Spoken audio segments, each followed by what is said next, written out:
All right, and we are off and running. It is Sunday night. Let me check my mic, and we are good to go on the mic side of things. Welcome to another edition of Sunday Night AstroLive. I'm Robert Phoenix, and it is the 28th of April. So we are speeding through the calendrical year, and May is upon us. Mayday, Mayday, Mayday, Will Robinson. Danger, danger. Let's see, who do we have here? There he is, my man, DJ MC. What's going on, brother Mike? Garden girl in the house.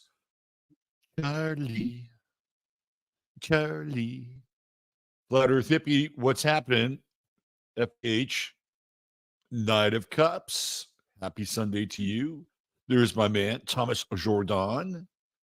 Followed right behind him with Ryan, the president, the reigning president. Although I think the last election that they held, he was challenged, but he held off the challenger by convincing the rest of the introspective woodworkers that it was in their best interest to stay with their leadership, because the other guy apparently wanted to drop the introspective part. He said, enough of the introspection.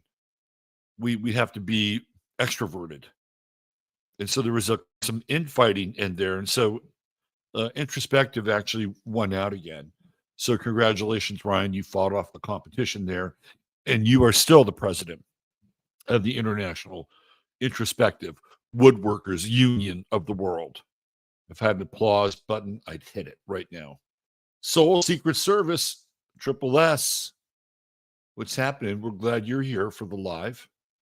Let's see, Susie G. What's happening? Our Gemini glamour girl. How you doing? Let's see, Big Sky. Greetings from Flathead Lake. Greetings right back to you. Ashley G is here. Maya Rose.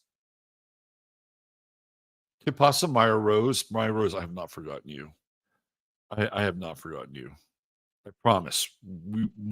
I will circle back and we will connect. It's been kind of a crazy, challenging period. Anyway, we're glad you're here, Maya. Let's see, who else do we have? Dorian McLean. Oh my God, how did I get here? Well, you clicked the button. You clicked the button and you beamed in. Glemma Spank. Hello, Glemma. Whimsical Farm Girl checking in from Oregon. Queen Lisa, we got a couple of if Whimsical Farm Girl Lisa could put their Aries power together, I don't know, man, they could save the world.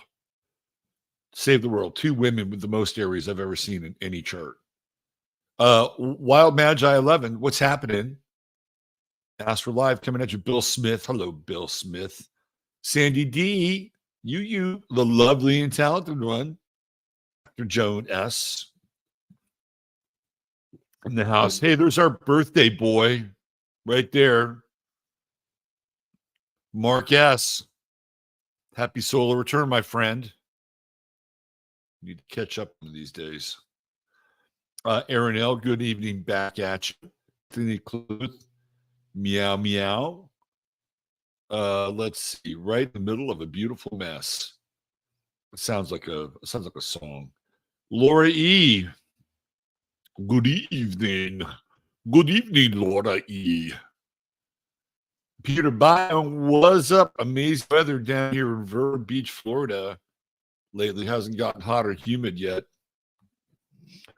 Vero Beach, Florida, home of the LA Dodgers and their spring training facility. Good on you, Peter. I like Florida. Lovely place. Lovely people. Jardine, Mad Maxine, she's in the house. Derek Reagan Walls. Robert coming in from the lunar base. That's right. We got a little Stanley Kubrick in the background. Let's see. Kabuki Theater. What's up, Bo? Good to see you. Shirley Rosciavo. What's happening, Shirley? Bodhicitta. Bodhicitta. It's like Bodhisattva, sort of. What's happening, Bodhicitta? Let's see. H. Saban, is video off for everybody else? I don't think so. I'm sure you get some feedback from some people. Miss Nikki's here. Hello, Miss Nikki. CC99. Hello, back at you. Loma. Good afternoon. Looking forward to it on this low day. Low day. Feeling a little low. Let's see who else we have here. Mr. Gray No More. Hey. Lovely day. Oh, thank you. Thank you for clarifying that, Loma. Anyone hear about that Pepe Escobar story that Israel had launched a nuclear EMP attack and Russia shot it down? Pretty wild. I have not heard it. And boys and girls, don't believe everything you read here, especially now. It is called the fog of war, and we are in the thick of it. Thank you, Felice. Lynn, check it in. Claire is here as well. There's Astro Emotion 2024. Barbara Boots. What's happening, Barbara? Good to see you. Who else do we have here? Intrinsic. What's happening, Ray? Pluto, Scorpio, Generation, Gemini, Sun, Sag, Rising, Cancer, Moon, representing the millennial stripe. Let's see. Anna Soroka. Hi, Anna. From China. That's true, right? I love that. We got to put that up there. Hello from China. That is so true. Let's see. I'm building steam. You're building some. We're all building a little bit of steam. It's steamy out there. Let's see. Who else do we have? Who else do we got going on here? Oh, look at that. Intrinsic is in Virgo as well. We got a couple of, what would you call yourselves? Veroans? Viroites? Virovingians? What do you call somebody from Viro? Let's see what else we have. PB, what's happening, PB? Double B, Beth Berry coming in. Harry Boa, hey. Jeff Rosen Videos, Coral Springs, Florida. Broward County, checking in. Broken Fin, heliocentric or geocentric? We go geocentric here. Let's see. Who else do we have? Random Greatness. Hello, all the way from King George, Virginia. Have you here? Feeling the karmic debts in the air with the Capricorn moon. It's all I've sensed. I've just absolved you of your karmic debts. I have that power, you know. I have the power to absolve everybody of their karmic debt. You're all clear. You're all clear. You're done. You're done. You can hang on to it if you want to. That's up to you. If you want to hang on to it, it's all yours. As far as now I'm concerned, for now, you're done. You're free. You're absolved. You're no longer a slave to your karmic debt. This is ground zero. Everything's new. All right. Who else do we have? Aaron L. Did we say hi to Aaron L? Let's see. Jola. You just made it. WC Ray. We got some North Carolina checking in. Let's see what else do we have. What's going on with WC? Scott Ian. Hi, Scott. Is it Ian or Ian? Anki has a new title from this weekend. Anki is an Aquarian Bernese mountain hound who doesn't follow directions particularly well. So they made up a new category for him. It's like a special category. You're like, I'm just kidding. He's a lovely dog. A lovely, lovely dog. Meow Meow Kitty Poop. One of my favorites. Let's see. Are we up to speed? Where's Jasper? Jasper is in the living room. Last time I saw him, he was on the couch. And Peachy was on the recliner. So they're chilling in the living room. DJ Drea. Hey, DJ Drea. Good to see you. Lady Lou. Can your karma be resolved? It's done, Jeff. It's done. Consider it done. Says he who doesn't believe in karma. I don't believe in karma. I don't. It's a concept. It's a concept. You know who else doesn't believe in karma? The elites. They don't believe in karma. Now, if you run around being a dick, there's more likely you're going to run into a dick reality.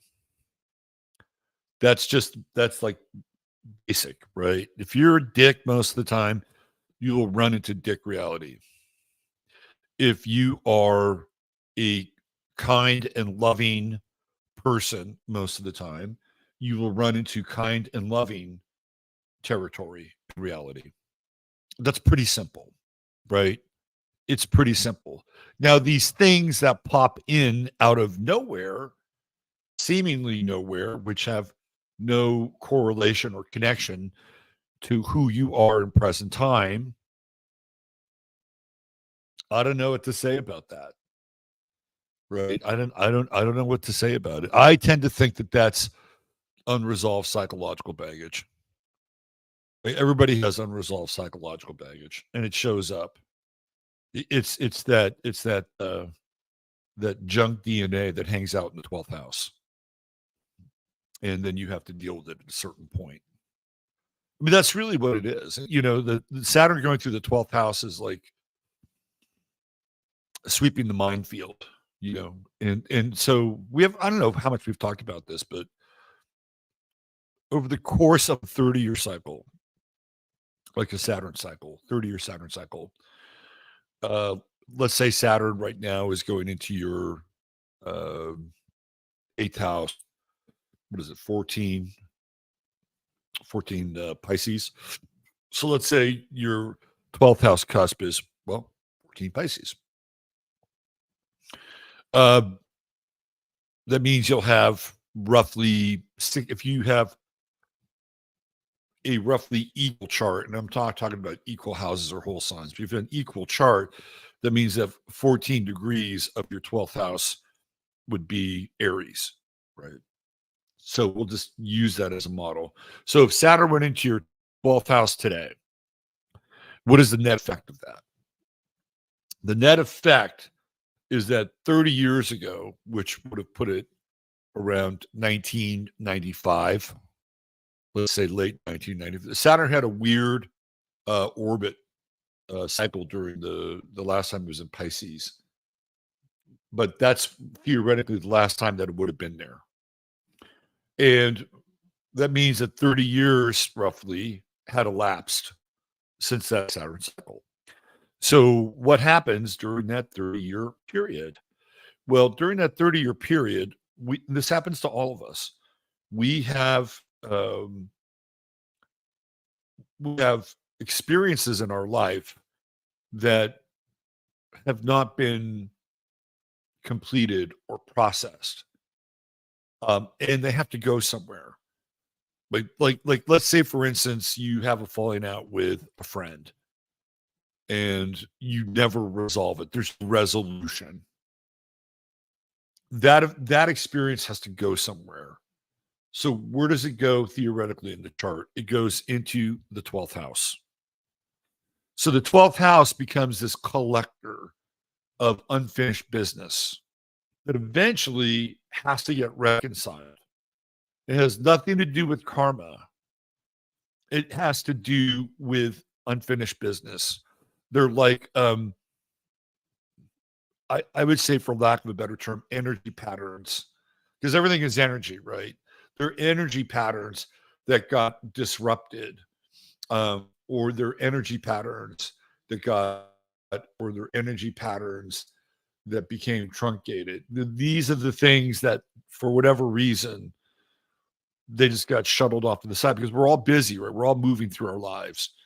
And there are periods where things just aren't reconcilable. That's just the way they are.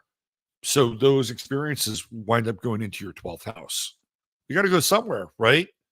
They're going and they're put aside. And so eventually when Saturn comes around and starts going through the 12th house, what does it do? It begins to bring those things up, but it has nothing to do with karma. It has to do with things that have not been reconciled. That's what it's about. And so sometimes they can be misunderstandings. It can whatever they are, and it's going to be colored by whatever sign Saturn is in. So if you go back to, let's say, 2020, and you had Saturn going through your 12th house in 2020, because that's where Saturn was.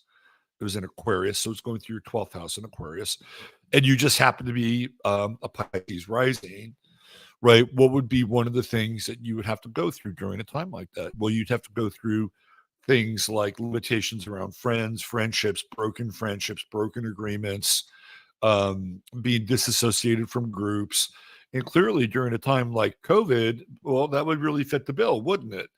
And somebody who would have a 12th house Aquarius would feel that during that time. They would have to deal with that, right? They would have to deal with a sense of alienation, isolation, loneliness, and it would trigger what has happened with friends and groups over the past 30 years, because that was the last time Saturn had been there, right? And the idea with a Saturn transit of the 12th house is to work through these things. They're almost like, I would call them uh, sort of the ectomorphic, right? They're kind of ectomorphic. They're like ghosts.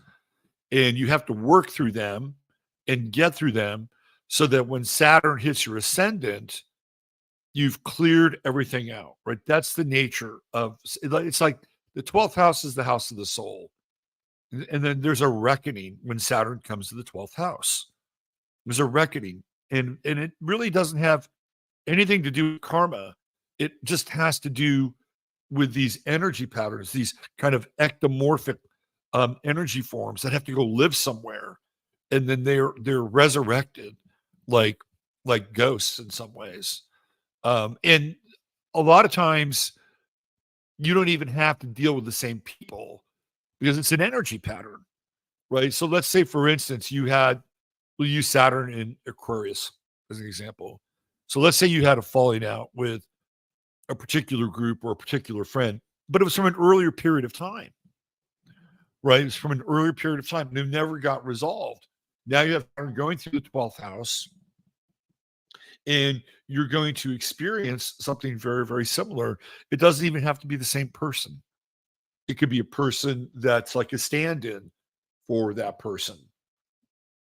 And the events that might have occurred where a relationship or a friendship was mysteriously disrupted without any kind of cause or any kind of explanation now could have come up in with a different person and looked the same way, even though it would have been a different person altogether. Why? Because you have to resolve the energy pattern, right? You have to clear out, again, what I would call these ectomorphic energy patterns. Are almost like ghosts, but I wouldn't really call them karmic. They're in a lot of ways, it's also kind of the universe's way of helping us through trauma, right? It's like, how much trauma can you hold on your plate at any given time, especially if you're busy or have a family or whatever. It's got to go somewhere. It's going to be the 12th house. And it's like dealing with it on credit. And when Saturn goes through there, the bill is due and the credit is due, and you have to work through it.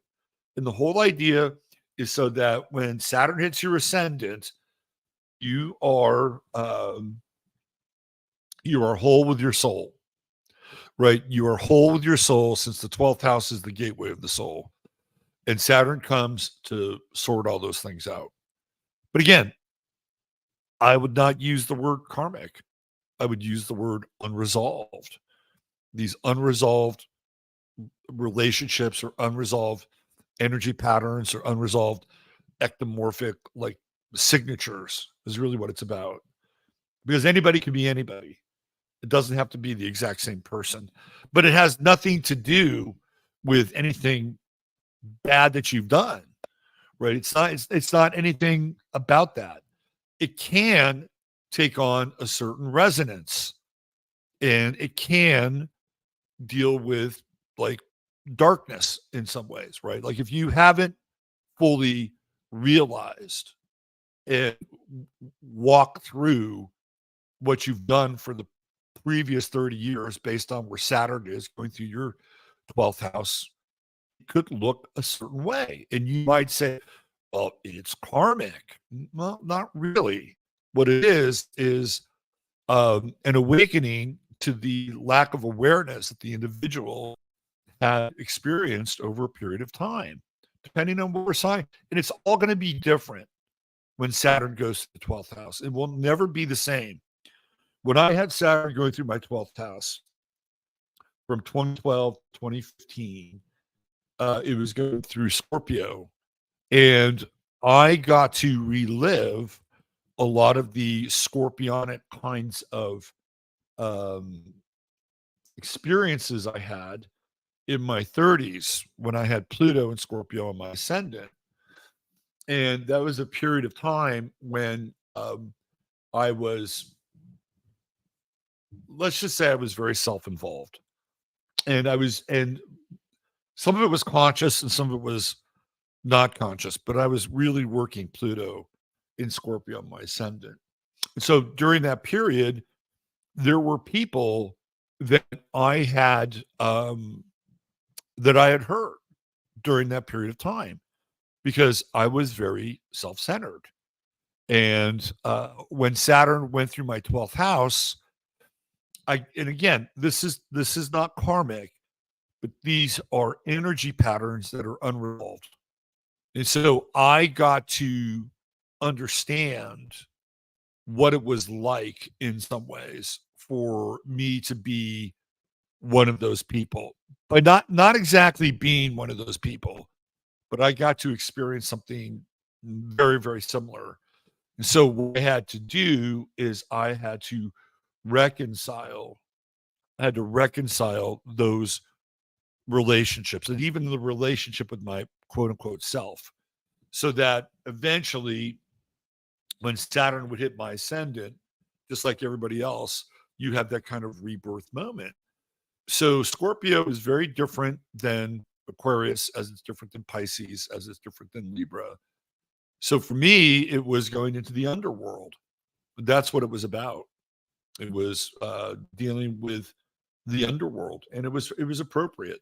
It was an appropriate transit of Saturn going through my 12th house. So I mean, the whole idea is that you want to live as consciously as you can, so that you don't have to go through whatever those things are. But at the end of the day, everybody's going to go through that Saturn 12th house transit, and it's important. And it all has to do with things that are unresolved. That's the way it is. That's the way it is. Okay. So why don't we tarry no further? We shall tarry no further. Not anymore. And let's get into the topic of today's show. Before I do that, I want to take care of a little bit of business. And first of all, I want to thank the mods for being here and keeping such great company in the chat. I want to thank everybody else for being here tonight.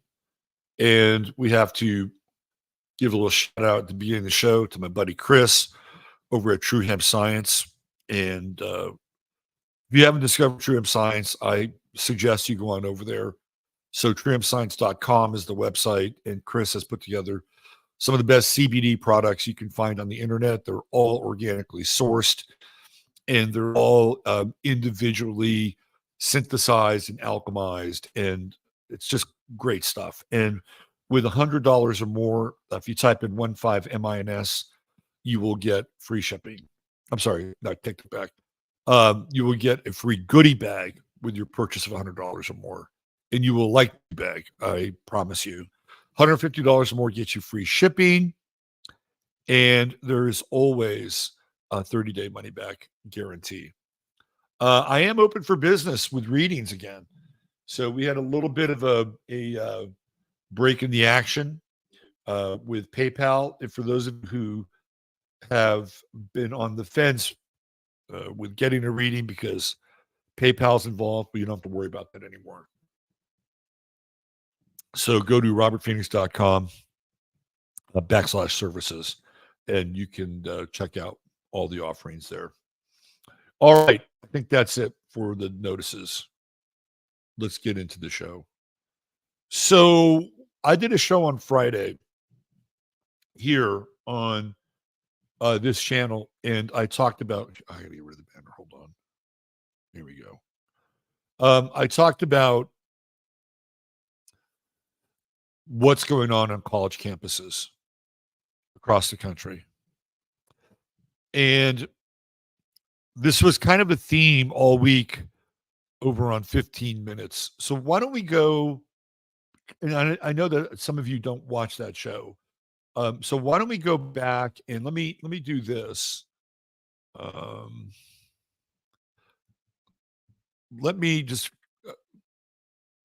go back and set the stage here. And sort of go over some of the material so that if you're not up to speed, you'll understand by the end what I'm talking about. It always helps to use a visual. So let me see, how big is this image here? Yeah, kind of small. Much bigger. Okay, let's do this. All right. So we have to go back to the eclipse of 2017. And I know that many of you who visit this channel will say, okay, well, here he goes again. He's talking about, but I have to do it so that there are newcomers here that don't completely understand what we're talking about. And if you've heard it before, perhaps you'll gain another insight and some deeper clarity. So if we look at this eclipse, which is August 21st, 2017, it starts off the coast of Oregon, which is the 33rd state, and it exits right here in Florida on the 33rd parallel, right? Like that is where JFK was shot. It was on the 33rd parallel, right there. Boom. Okay. If you go over here, that is where RFK Jr. was killed, and I think MLK is over here in Alabama, if I'm not mistaken, Memphis. Again, very close to the 33rd degree parallel. So we have these three major assassinations, which are on this very interesting kind of symbolic line. But let's just get back to this. So here we have this eclipse. And all right, so what happens in the aftermath of the eclipse? Now, remember, this is Trump. He's been in office for roughly, 7 months. He gets inaugurated in January.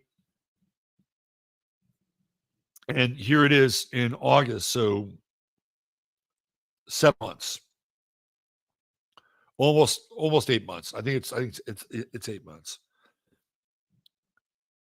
And then what happens in the ensuing 3 years between 2017 and 2020?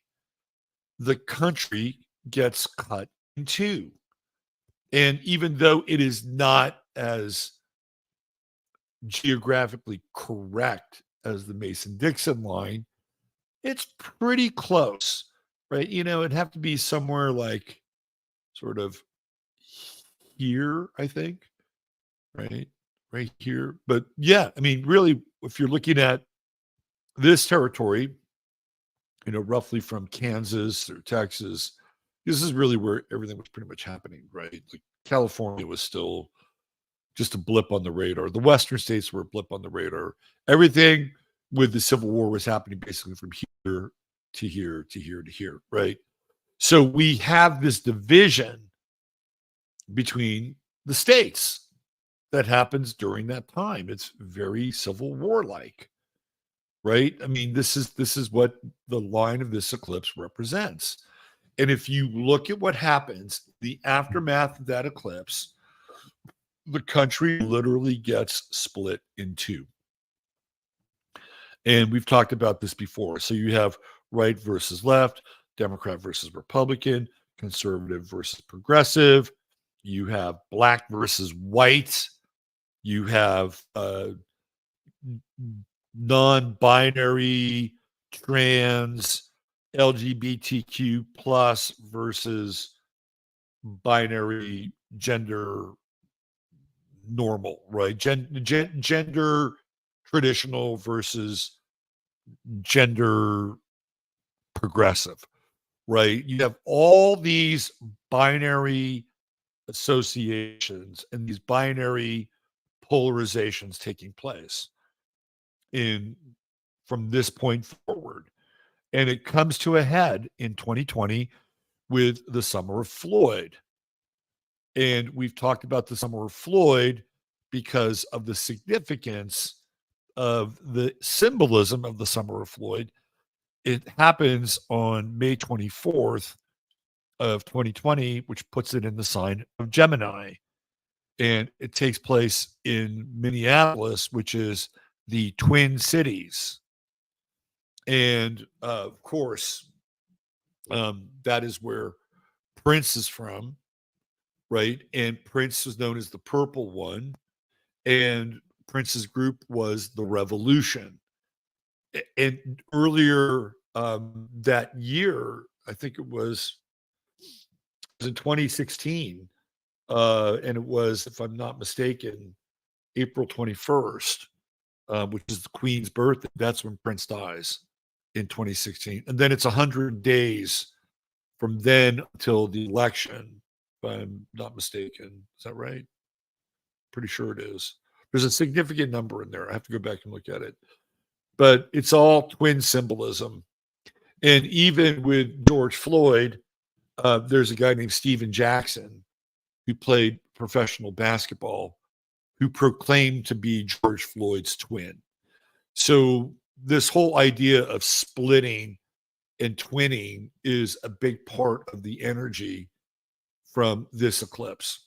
So we become very binary as a country. We may not be binary in terms of gender theoretically, right? Because there's an infinite number of genders, apparently. But we became binary in our choices. It was such a weird trade-off. It's like, okay, here you go. We're going to have these infinite number of genders, but sex won't be binary. However, you'll be forced into this kind of binary world of, well, you either choose this or that, or this or that, or this or that, right? It's kind of how it went down. So that's what's happened, right? A house divided since August 21st, 2017. Okay. Now we've established that. We didn't get there right after the election, after the eclipse. We didn't get there right after the eclipse. But lo and behold, 3 years later, look at the country. It is literally sawed in half like a magician's trick, right? So now we move forward in time. So this is April 8th, 2024. And of course, this eclipse path comes right up here, right from Mexico. And this is Sinaloa. So it comes right up here through cartel territory. And then, of course, we have the meeting point, which is, I think, if I'm not mistaken, right around St. Louis and the Great Arch. And then it continues to move northeastwards. And then finally, it ends its journey here. We're out there, New Brunswick, that area. So now what has happened? Well, now the country has been quartered, right? Now it's cut into fours versus cutting into two after the first eclipse. So that gets into where we are currently in terms of politics. So if you look at the world prior to October 7th, it looks a lot like this, right? It looks a lot like this. On the one side, you have Republicans, conservatives. It's a ragtag group of Republicans, conservatives, America Firsters, MAGA, patriots, Christian nationalists. Theoretically, that's kind of the the big sort of the big pot, right? And not everybody is together in that pot, but let's just put them together in one pot.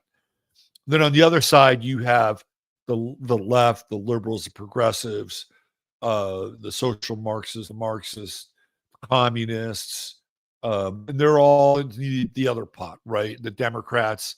Although if you sat down with a dyed-in-the-wool Democrat who is somebody like, I don't know, Nancy Pelosi, she wouldn't have anything in common with a hardcore left-leaning, burn it all down social Marxist. Now, she might want to use them in terms of votes or power, but she has really nothing in common. She's a corporate Democrat. Anyway, so we'll put them in that pot, right? Now, what's happened since these protests have come up is that both the left and the right, part of this divide, the left and the right are being quartered. So on the right, this is all having to do with Israel and Ukraine. We'll put Israel and Ukraine in the same bucket. You have somebody like Mike Johnson who stumps for both countries in order to get massive amounts of money to send to them to continue their war or continue their struggle or whatever, right? And there are people, Mike Johnson is supposed to be a Republican. He hasn't really proven that to me by any stretch, but that's a whole different discussion. So he's supposed to be a Republican, but what he's doing is he is transgressing conservative fiscal values. Like a true fiscal conservative would look at that and say, what the fuck are you doing? Right? You go back in time and you look at people like Pat Buchanan and Barry Goldwater. They were called paleo conservatives because they were much more, I would say, isolationist in their point of view. Right? They were not into foreign intervention. They were not into spending huge amounts of money for military purposes. Like that was they were different, right? They were a different breed. There aren't many paleo conservatives around. They got taken over by the neocons. In the war between the neocons and the paleo conservatives, the ones who were going to basically determine the path of the Republican Party, it was clear that the neocons won that war. All you have to go do is go back and look at 9/11, 2001, when the neocons put their stamp on foreign policy. And they were able to essentially break out the checkbook for any number of these foreign wars or foreign interventions. They were not very conservative, right? So I'm just telling you this because Mike Johnson is a neocon. He is a neoconservative. However, he is also promoting neoliberalism. The Ukrainian war was a neoliberal pet project. When it broke out, people who you probably know were putting Ukrainian flags on everything. And there's a really good chance that they were liberals, right? So it's a neoliberal pet project, the Ukraine war. And so what you have is somebody like Mike Johnson who is selling both the conflict in Israel and Ukraine to the same members of his party. But it's not flying because there are members of his party who don't agree with it, right? They're members, and there are some people, I would say Thomas Massey is probably the closest you would get to a paleo conservative inside of this current regime.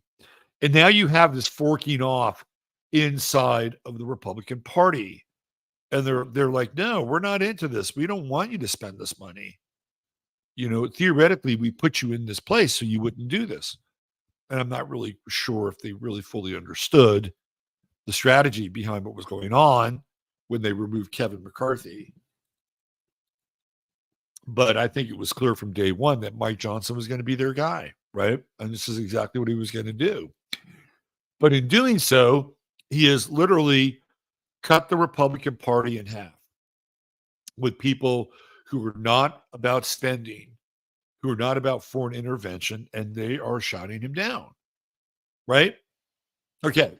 And then what that's done also is Israel, through its neoconservative representation in the United States and its Zionist ideology, Israel has carved itself out as a nationalist state, right? That's what they are.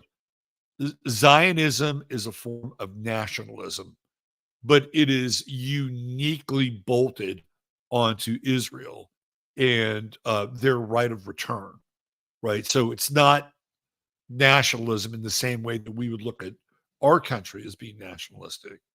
However, if you're a conservative, theoretically, you would align yourself with these ideas of nationalism. And you would align yourself with the idea of theoretically America first, but in this case, we'll put Israel first because Israel first is kind of like America first. So we may as well just go Israel first, and we'll just assume that America first is part of the conversation, right? And you have Republicans and conservatives who will check those boxes because they don't want to be affiliated with the other side at all, even though there is neoliberal money going into Ukraine. So what it's done is it's cut the Republican Party essentially in two.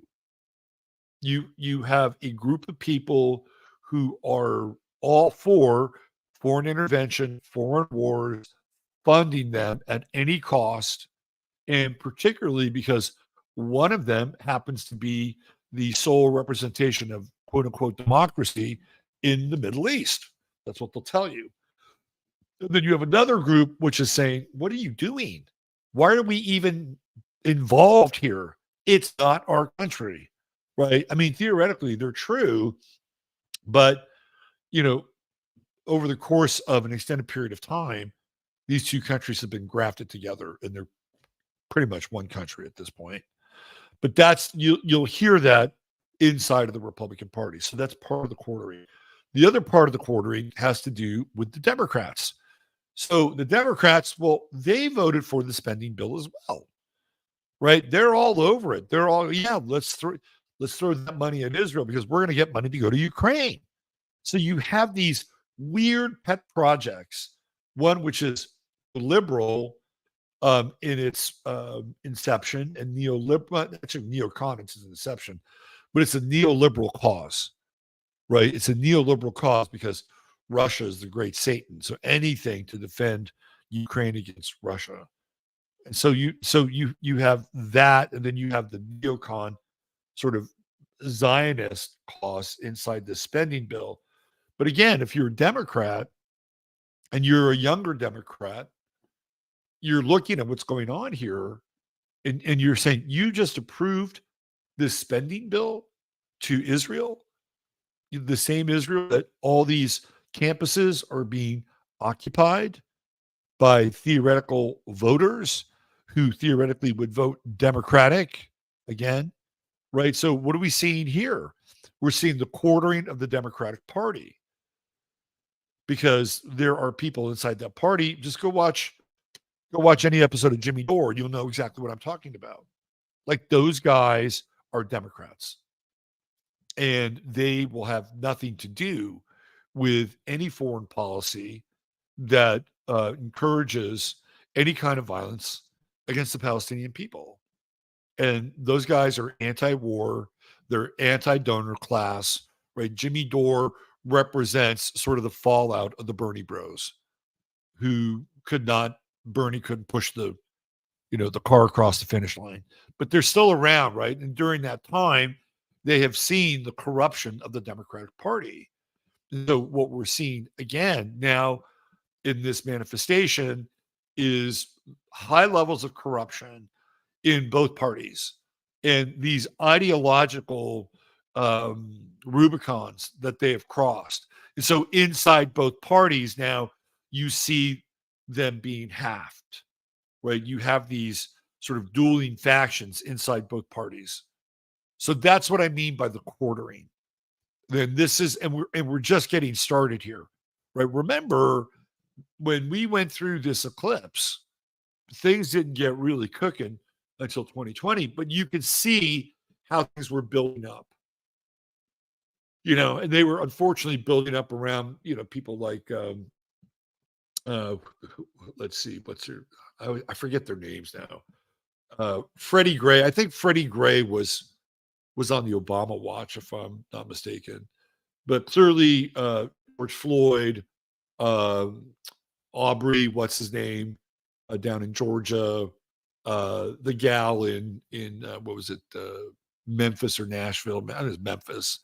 And they all, say her name. Like there are all these things that kind of set everything up, right? It was all about race and the police, and that was the stoking the fires, right? It was stoking the fires of this division. Now we have a different fire starter that is creating this next level of the quartering and the division, and it is anti-Semitism. Like that is the next level. So we got into the racial category here, right? It was the racial category. Now we're into the political, ideological, I would say, personal smear category, right? Because what's happened now is that they have taken this protest movement and turned it into an anti-Jewish, anti-Israel movement. And they have attached things like anti-Semitism and hate crimes and bullying Jewish students and all these things that have been alleged to take place on campus. So this is, if we can look at what happened from 2017 through 2020 with a lot of the victims of police shootings, which would ultimately fuel what happens later in 2020, we can see something similar in effect. And it has to do with the cries of anti-Semitism, Jewish hate, Israeli hate, right? That's all being sort of lit, right? It's the catalyst in a lot of ways. And again, that will lead to the quartering. Now, how much of these things are actually true, that remains to be seen, because we live in, for the most part, a manufactured environment, at least when it comes to things like news and social issues. A lot of them are completely synthetic and made up, and then they're given enough juice and power to somehow make them become manifest and real. A lot of times they don't. A lot of times it doesn't happen. It doesn't take. And then they kind of move on to the next thing. But it's not without trying, right? So this is what's going to happen in the aftermath of the last eclipse, is the new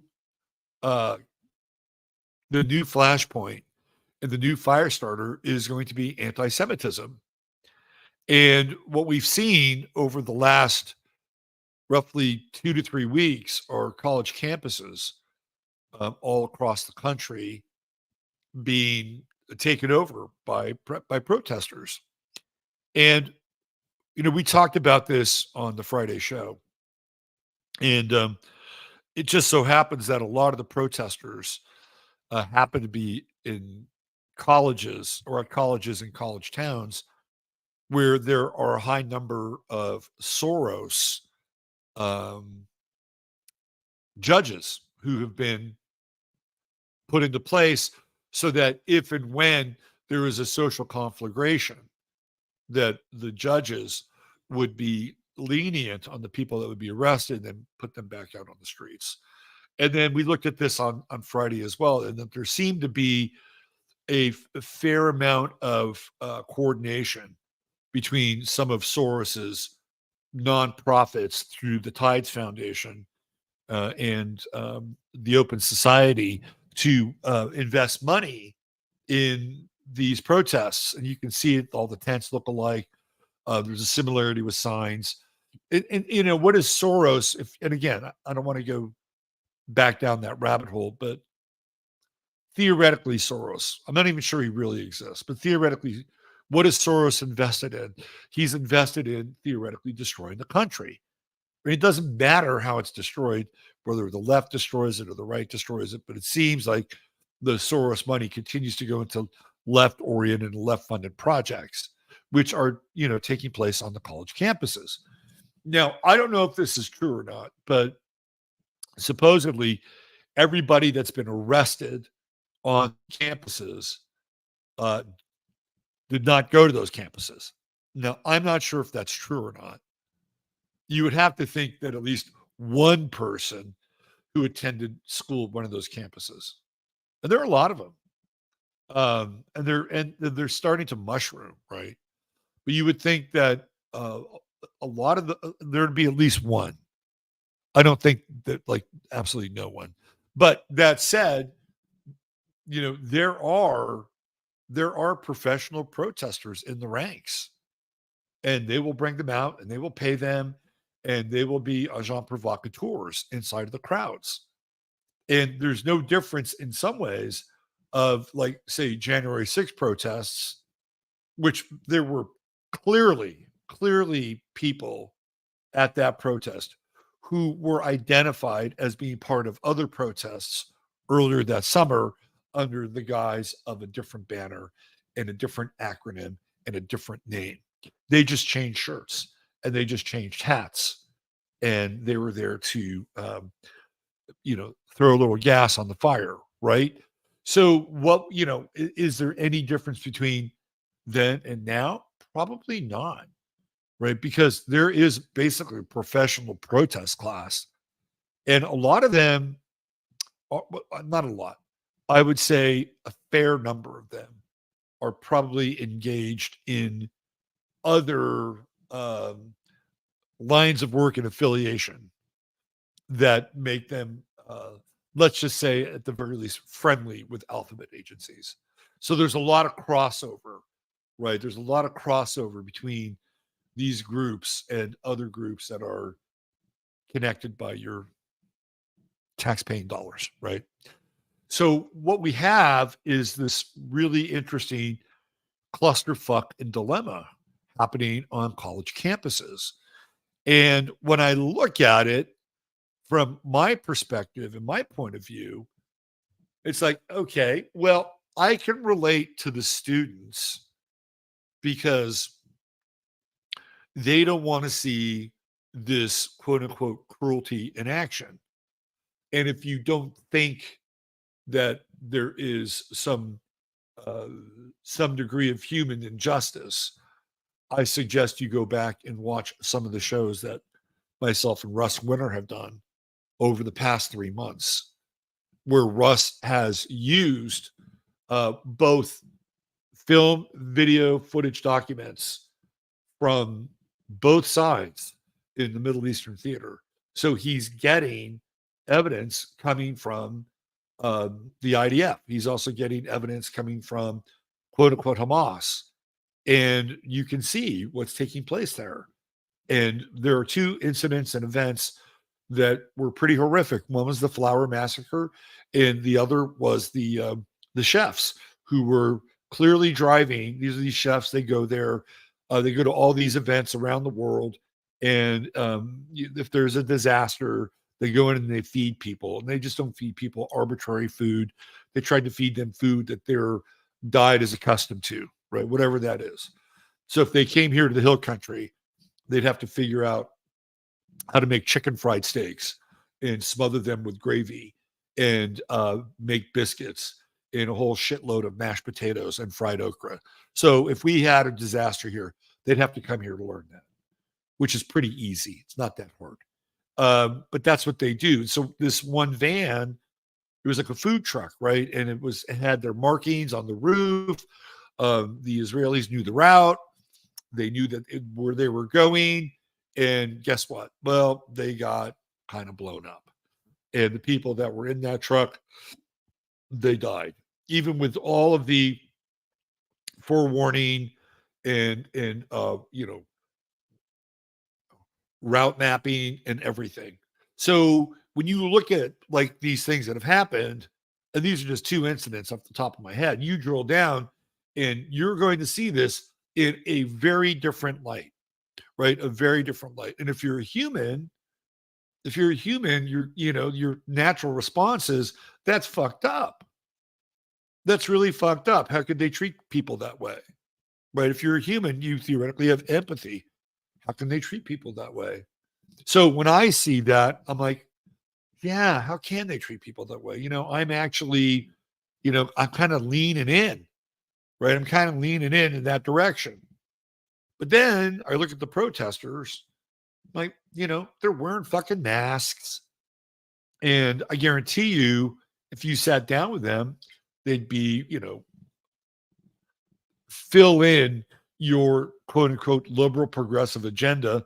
They'll just check all those boxes, from pro-vax to pro-abortion to pro trans, whatever, right? Like, you'd be like, oh, okay.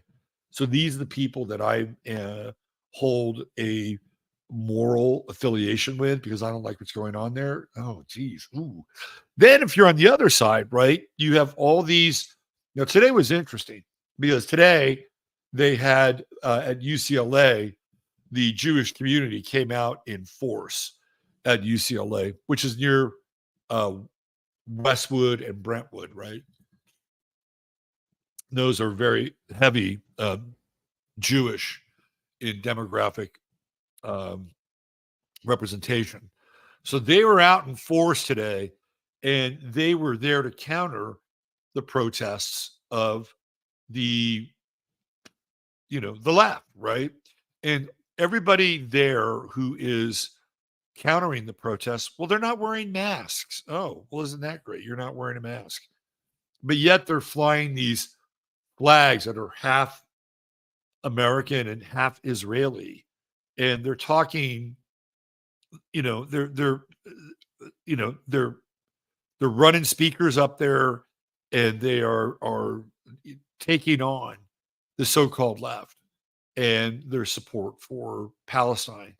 And I'm looking at those people. I'm like, yeah, okay, well, you're not mask holes.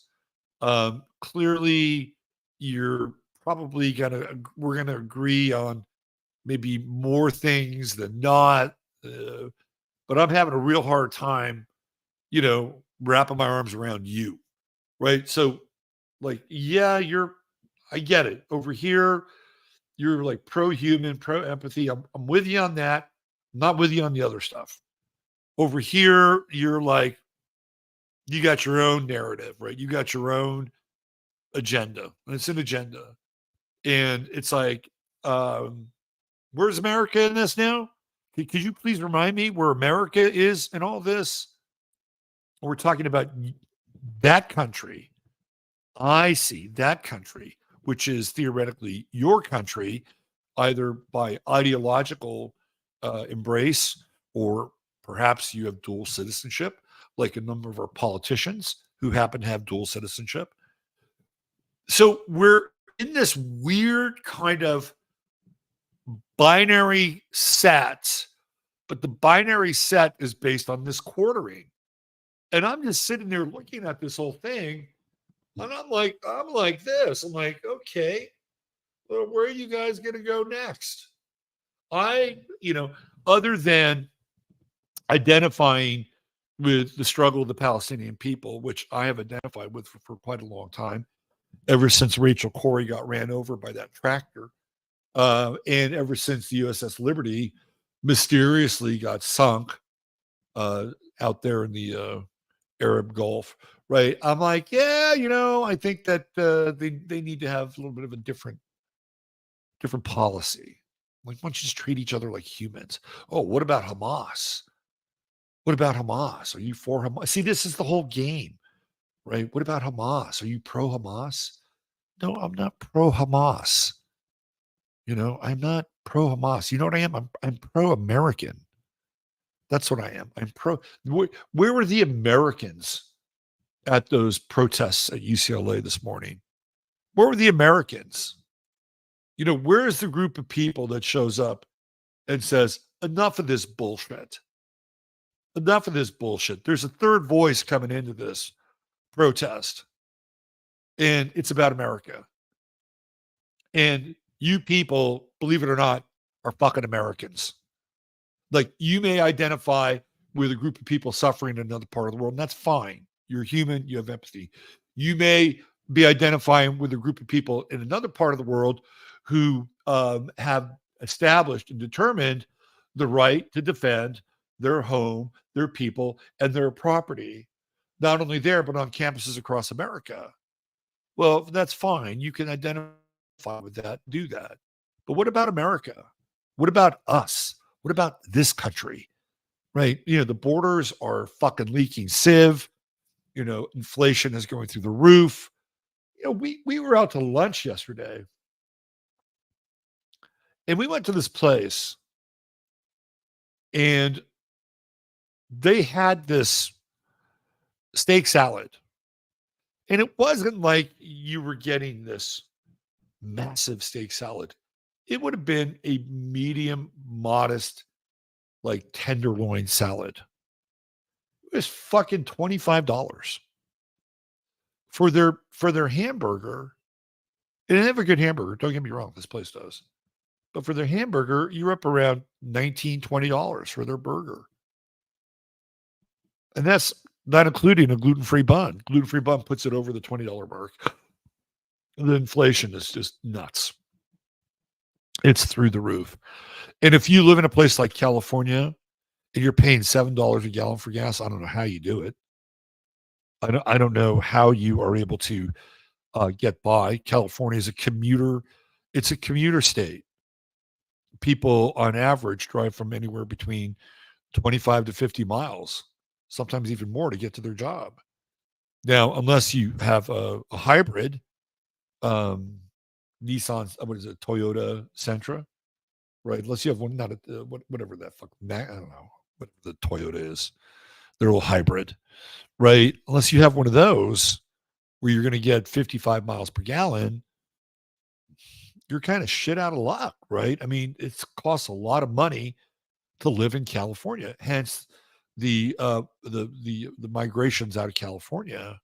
So we're having these issues here in this country where our borders are a sieve. We're having more and more incidents of theft and violence, both from the high end, where there are these gangs that are coming up from places like Venezuela, and they will, and check this out, they will fly in and they will hit the area and they will get their shit and they will fly out, right? This is how sophisticated it is. So there's that level. Then we have this whole invasion of squatters now, which are threatening to completely upend the balance of housing in this country. We have that going on. We have, I don't know what the number is, let's say conservatively 3 million newly minted migrants, and they're getting benefits, right? They are getting benefits. So that's a burden on your tax dollar as well. So all these things are happening, right? They're all happening here in this country, and nobody's bringing up America. Nobody. They have moved the goalposts to either Ukraine or Israel, and that's where these protests are. At least on the campuses, that's taking the most amount of loosh from the people that are there, and it's not even about America. And to me, the whole idea of being caught up in a false binary position is ridiculous. It's ridiculous. It's like you're going to ask somebody to choose a side in that situation, right? You're going to ask somebody to choose a fucking side. Well, good luck on that. Because, you know, as much as I can identify with the empathy from one side, that's about all I can identify with. And their right to protest, by the way. They do have a right to protest. What I find fascinating, and again, you know, we're still in this idea of the quartering, right? What I find fascinating is the contradiction in logic and the contradiction in what's the word I'm looking for? Delivery, right? Logic and delivery. I'll give you an example. So Gemini Bob Kraft, you got to drop in a little bit of astrology. Bob Kraft is the owner of the New England Patriots and a very big donor to Colombia and other places, including Israel. Bob Kraft has received numerous awards from Israel as to what a great fellow he is and his financial contributions to the great nation of Israel, right? So Bob Kraft and other donors are now up in arms about what's going on in these campuses and how they're going to stop donating to these campuses because, you know, these students are making it unsafe that they're spouting anti-Semitic and anti-Semitic creeds, and Jewish students feel unsafe. Right? They're like on the verge of another Kristallnacht. I mean, this is the feeling that's being broadcast here. And what Bob Kraft doesn't understand, and all of these other donors don't understand, is that they helped create the exact group that is demonstrating on those campuses through their donations. This is exactly what they've done. They have supported the liberalization of the academic institutions for years. For years. They never sat down and said, you know what? I'm going to send a bunch of money to Columbia. And Columbia University, here's what I want you to do. I want you to set up a school of libertarian thought and economics based on the von Mises model. That's what I really want you to do. They never did that, right? They never did that. They just pumped their money into their school. Maybe if they were lucky, they got a fucking library or a wing or something named after them because of their generosity and their donations. But, you know, let's be honest here. Since the 90s, I would say since the 90s, that America has been pumping out nothing but liberally educated young people. And in the true sense, the liberal education at one time was good because you got a taste of everything. You know, you got a taste of this, a taste of that, a taste of this, a taste of that. And so a liberal arts major had a very broad scope. And a lot of liberal arts majors would go on to become lawyers and stuff like that, right? So at a certain point in time, it reflected something different than it does now in a lot of ways. So you've helped create those little monsters on the campus that you want to shut down. You created it. You created it by donating to those schools which have pumped them out. And as a result, they're all, you know, a lot of them are in our government. A lot of them are in the media, and they have been promoting the social justice agenda. And the social justice agenda is based on identity politics. It's based on social Marxism. And that has been the that has been the I guess you would call it the vox populi in some ways, right? And that's what they contributed to. So to sit back and say, well, we're going to have to stop the funding because people are unsafe. Well, you may want to look at what you created, because those students, in a lot of ways, are the offspring of your so-called generosity, because that's what's happened to our universities. So it's really ironic and paradoxical. Now, if they had created schools inside of those institutions, which were based on quote unquote American values like hard work, again, if we're going to, employ economic theory, free markets, right? Friedman-esque economics, something that somebody like Thomas Sowell would be into, like all these things. If they had done something like that, there's a really good chance that they wouldn't have the same pool of activists that are occupying these campuses. So it's really, I think, it's not just paradoxical, it's hypocritical on their part. So again, when we look at like what's going on in the air around us, and we look at something like Pluto in Aquarius, and one of the things that Pluto and Aquarius has really brought to the table, again, whether or not you believe it's synthetic and astroturfed, I think that what we're witnessing on the campuses is a combination of real protest and synthetic and astroturfed sort of protests that are steroidally pumped up. So I think it's a hybrid, because again, this whole idea of divestment has been going on for years on the campuses. Like they want these campuses because campuses have money. They have lots of money. They get money from the government. They get money from the Bob Crafts of the world. They have a shit ton of money. So what do they do with their money? Well, they invest it in the school, but they also invest it in funds so that the schools can reap profit and benefit from those funds. Now, there are people on those campuses who say, listen, you need to defund from companies that are doing business with Israel and making life hell for the Palestinians.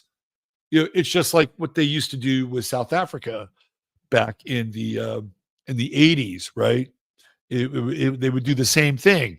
They would put pressure on college campuses or whomever to divest of doing business with the apartheid regime. And there are people who say, well, that was the apartheid regime. That's a very different thing.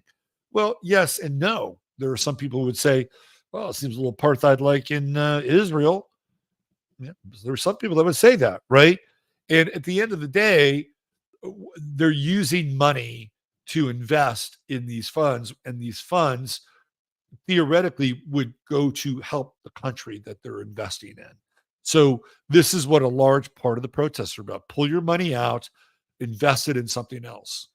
So you have people who are vested in those investments through those colleges and through whatever kind of funding that they're investing with. They don't want them to pull the money out because that would be bad for business. So here we have the conflation of the situation. We have the conflation of the values in the situation. So on the one hand, there's the great threat, which is anti-Semitism, abuse, violence, and then of course, there are the ghosts and the echoes of another time, which invariably come up, right? These are always the things that are brought up, or at least they're being brought up now to quell the protest. But behind it are financial investments that they don't want to go away, right? Like this is easy money, and the schools have a lot of it. So it is really an ideological and economic turf war that's been going on college campuses for the better part of 2 decades.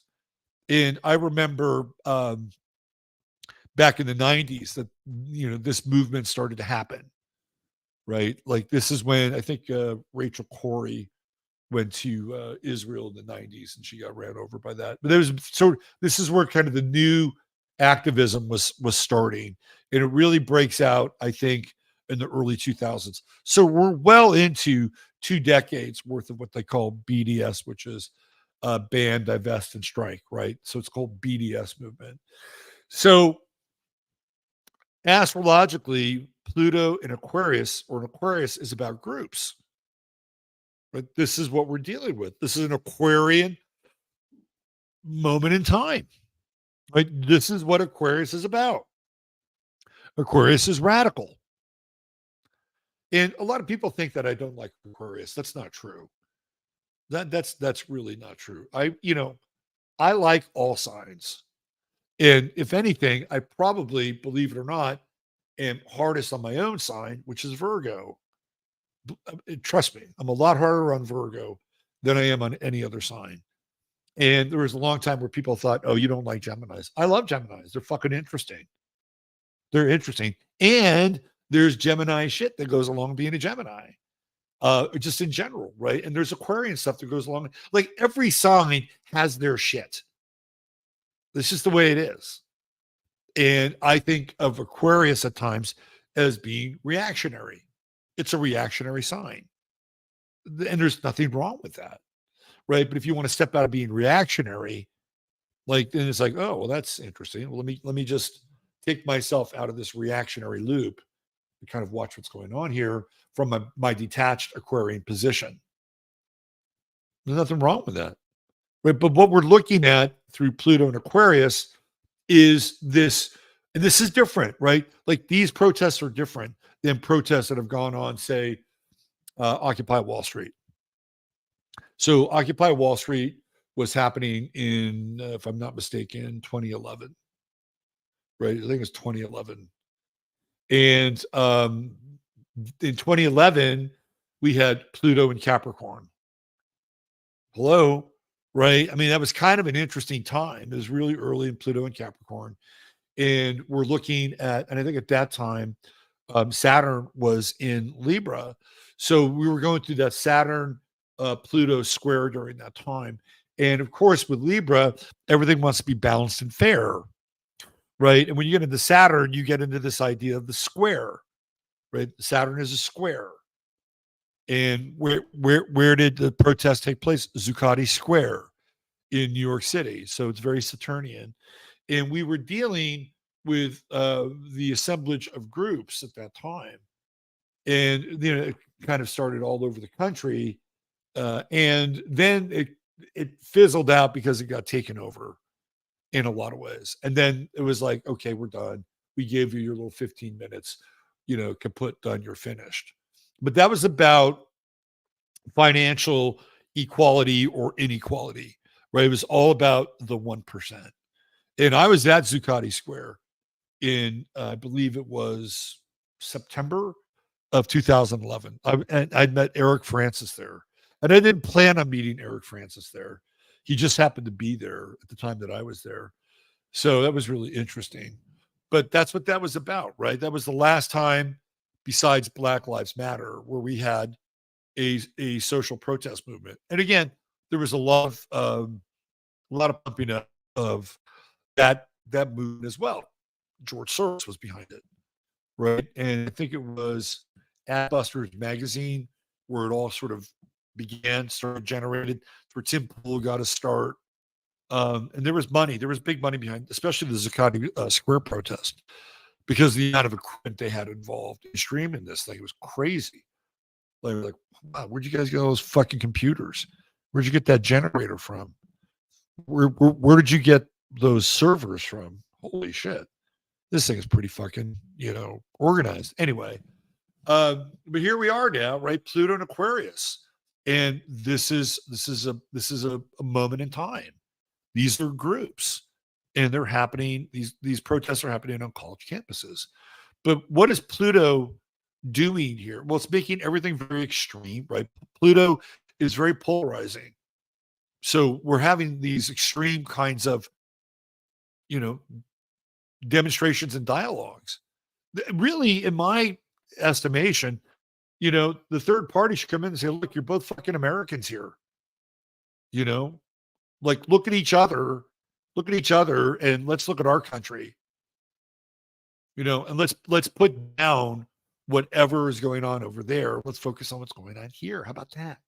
Why don't we do that? Why don't we join forces here? That's a whole other discussion. But what's happening, right, is with Pluto in Aquarius, what we'll see is we will see I would say, the negative impact of groups, right? That's what Pluto does. Pluto is very polarizing. You're either on one side or on the other side. You're either in or you're out, right? You're either pro-Israel or pro-Palestine. You're either pro-Hamas or pro-IDF. And yet, through that intense polarization, that there is an alchemy, a social alchemy that can take place if people are paying attention. If you're really paying attention, there's a social alchemy that can take place. And then what happens with Pluto is we start to go 1 layer, 2 layer, 3 layers, 4 layers, 5 layers deep. And now you start to kind of look at what's going on and the agendas and the money on both sides. And you'll find that, well, they're funding this side and they're funding this side. And what are they doing? Both funding the same side.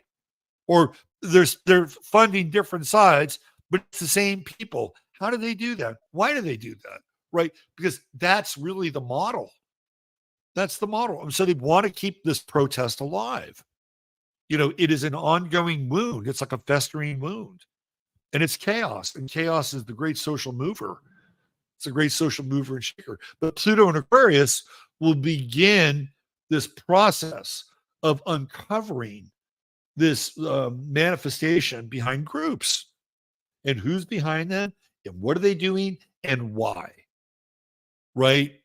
And part of this is sitting back and watching the whole thing just kind of blow up. Because it's going to blow up. I was listening to E. Michael Jones on Friday, and it's amazing how his ideas or thoughts mirror mine in a lot of ways. And I don't know why that is. Maybe just because we're ideologically more similar than we're not. But he talks about Logos and how Logos is the great leveler. And it has nothing to do with karma, right? It is just the great leveler of order in the cosmos. And Logos wants to participate in our affairs. Logos wants us to be an active participant with Logos, or the mind of God, right? So the mind of God is the ultimate order. And everything outside of the ultimate order eventually winds up getting exposed. And the only thing that makes it through are things that are 100% truthful and 100% authentic and 100% loving. That's the only thing that makes it through, right? And that doesn't mean that you have to be necessarily 100% there or now, right? There now. Maybe you're not. It's okay, right? Maybe the majority of you is kind of there. Well, that might be enough for you to pick up some momentum, right? And understand that these are the qualities that are going to get us through the time that we're in. It is this idea of Logos. And when you step back and you look at the chaos and you look at the infighting and all of the jingoism and their subterfuge and all the things that go along with it, you'll see in a weird way that there is an order behind it all because it's being exposed, right? We're in this time of exposition. And it also, Cat Williams stated the obvious earlier this year when he was on with Shannon Sharp. So again, it's through Pluto in Aquarius that we'll wind up understanding the deeper nature of groups and affiliations and what and especially with Pluto, because it has to do with resources and power and who is funding them. So these are really interesting times. And my kind of wrapping up this sort of chapter of the show around the quartering is I think it would be very helpful to stay out of the conflagration. Be very helpful. I mean, I think it's important to talk about it. Don't get me wrong, but choosing a side is probably not the best thing to do in this instance because of the damnation of duality and this whole idea of quartering. And it's like, well, I'll pick this side. I don't know about that side. Well, I'll pick this side. I don't know about that side. And if you level up and you get above it, you can see what's happening. And that's where that's where the logos exists. That's where you dwell with the mind of God when you're not caught in this. And I think this is a great gift. What's going on right now? It's a great gift because it allows us to kind of get above it and go, look at these people. What are they doing? And again, I do feel for the people of Palestine. I don't want to besmirch their very long struggle. That doesn't mean I support Hamas, right? And it's like there are Palestinians who do not support Hamas. There are Israelis who are not big fans of the Likud party. There are Americans that don't identify with being a Democrat or Republican, believe it or not, right? So again, we get stuck in these polarized roles. Well, you must be with Hamas then. Well, no, I'm not with Hamas. Sorry. Well, I mean, it's just it becomes so reductive. That kind of thinking and that kind of labeling becomes so reductive that it's almost insulting to anybody that has a fairly well developed sense of discernment about the whole thing. Right? That's a fucking child's argument. Don't bring a child's argument. Don't bring a child's smear tactic to this in order to guilt me to pick a side. It's not going to work. So this is, to me, I think the key factor in all of it. And as we go through the quartering, it's you'll just see it. You say, "Oh, wasn't that interesting?" I mean, you can even see it when this whole thing with Ben Shapiro and Candace Owens went down. Right? You had, again, on one side you had the left and the campuses and no free speech, and Ben Shapiro would stride up there and go debate and demand that college campuses have free speech, and I need to be able to talk about gender and race and whatever, right? And then all of a sudden that dialogue changed. And it changed when Candace Owens and Ben Shapiro got into a clash. They got into a clash. And, at one point in time, they were on the same team. But what happened, right? And that team was over here on the right, and there was another team on the left. So they were on this team, and then guess what happened? That team got split in two. And it really all started with Ben and Candace and what happened with them in the Daily Wire. I'm just telling you. And that was all happening in the path of the eclipse. Like the week and a half before the eclipse, this is going down. So it's in the eclipse window. And it's going to continue. That's the other part of this too. It's going to continue. What's really interesting here too is, again, how a place like Texas has responded to the protests, and how these campuses in the East have responded, and campuses in California. And I guess what do they got? Some going up in Oregon? Who knows? Anyway, why don't we move on to the second part of our discussion tonight? The second part of our discussion. So the second part of our discussion has to do with Gen Z. And Gen Z shows up. They start showing up in 1996 with the arrival of Pluto in Sagittarius. And I'm going to bring up some charts here because I think it's helpful for the sake of illustration to understand what the elements were at a given point in time. Okay, let's do this.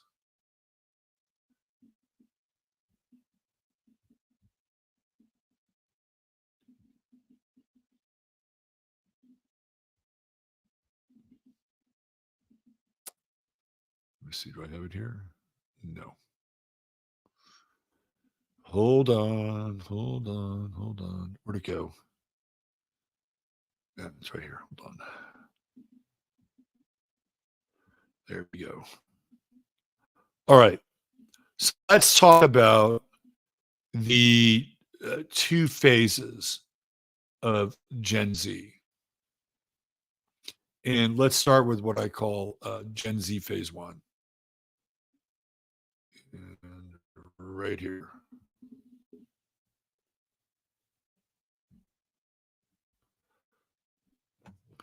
So this is, by this time, Pluto has been in Sagittarius for a minute, like 2 degrees, right? Eventually, it would retrograde and then come back again. But this is where Gen Z starts showing up. So note that January 13th, 1996. So what's important about this date is Uranus, which is right there. Now, later on, in late January, February, early February, actually late January, there would be this massive stellium in Aquarius that happened during that time. Massive stellium. And I remember being at a rave or something like that. It was like an electronic music thing, and it was at some kind of a church or something in San Francisco. It was during the day, and it was right around the time that Michael Jackson's kid was born. Which one was it? I can tell you right here. Give me a second. Whoever that was. It was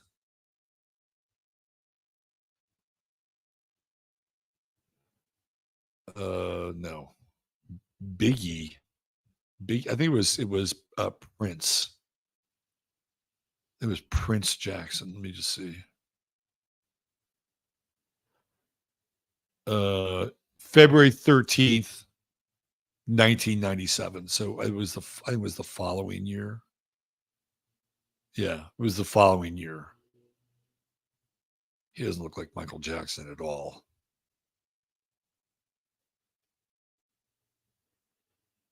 That is so weird. All right. He does not look like these kids do not look like Michael Jackson's kids. I always thought Prince was like Corey Feldman's son. And Paris looks like Madonna's kid. Weird. Anyway, that's not what we're about. All right, let's get back to this. Okay. So where is it? Right there. Okay. So here, right, we have Uranus right there. This is when Uranus in Aquarius shows up for the first time. Neptune, you can see, is still in the sign of Capricorn. Now to that millennial period where Uranus and Neptune were together in Capricorn. So eventually Neptune will show up and also become part of the discussion. Right. So right here, 1996, Uranus is in Aquarius. Now we're talking Gen Z, which is delineated again by Pluto and Sagittarius to a large extent, for the most part. Now, if you're born during this period of time, Uranus means something very different than this next Uranian phase I'm going to talk about. So the first thing that we see with this group is a nice little Uranus-Pluto sextile. And eventually Neptune would catch up. So it'd be Neptune, Uranus, sextile, and Pluto. So the first wave of Gen Z is interesting in that the outer planets are really aligned in a very specific way, in that they are going to interpenetrate the culture in a way that I think is easier than Gen Z phase 2, which I'm going to show you. And it's all based on the outer planets, right? The outer planets are when I say outer planets, I'm talking Uranus, Neptune, and Pluto. they're all in a harmonic relationship with one another. So if you are born during this time and up through the year roughly 2003, you are going to have Uranus and Neptune in the sign of Aquarius. So this first wave group, which by the way is not on campus, right? So if you were born in 1996 and you were to go to 2006 and 2016, you'd be 20, right? And now we're at 2024, so you'd be 28 years old. You're going through your Saturn return, and unless you're there to get a master's or your doctoral thesis, there's probably a pretty good chance you're not on campus. So we're not looking primarily at this group, right, with Uranus and Aquarius. And you can even go as far up to, say, 2001, 2002, where people would be 23 and 24. By the time you're 24, 25, you're leaving. You're getting ready to leave school. So it would be at the most kind of late Gen Z, or the late part of first phase Gen Z, if they're on campus and being a part of these demonstrations. Because most of them have moved on, right? Like 96, 97, 98. Just go to 2000. Now you may have some. Now, when you get to 2003, you're dealing with people that are what, 20, 21, right? Now you're kind of in the heart of phase 2 for Gen Z, which I'm going to show you. Also, this phase is going to be marked by, again, Saturn in Pisces. So this group is about to go through their Saturn return, which is a pretty significant time for them. There'll be another Saturn transit through Aries, and then a couple other Saturn transits. My son, who is second wave Gen Z, has Saturn in the sign of Cancer. So there's quite a few Saturn cycles in here, right? That's 3, that's 6, that's 9, and so 12. So we're dealing with what, about 14 years worth of Saturn. So this is a different group. They're a different group. You know, this is like, you know, people like our buddy Longo over at Old World, Florida. I mean, this is the age group that we're talking about. They're not on the campuses. They've moved on. They're doing there's a lot of it. The thing I like about Gen Z too, and I just came across this, although I can't verify or validate this, is that they are moving away from school and getting into trades. Like, if I had a hat on, I go, hats off. Good for you. Why, you know, why be broke? Why be in debt when you graduate? You know, they're learning on the job, or not really on the job, but they're learning that, hey, this isn't going to work for me. I'm going to drop out and I'm going to start making some money. And yeah, they're making money. They're doing trades. They're going to trade school. They're getting trades training, which, you know, we need. But this is what we see when we see Gen Z phase 1. And they're very, you know, I've always thought that this group was so deeply philosophical that they were going to bring the new law and the new religion to the world. And from what I've seen, I firmly believe that. You know, just go check in on the Church of Atlantis one of these nights on Sunday night, right? That's exactly what I'm talking about. This generation is going to do it. And a lot of it has to do with this whole idea of truth. Now, of course, we can throw TikTok in here because they want the Chinese to divest themselves of TikTok. Why?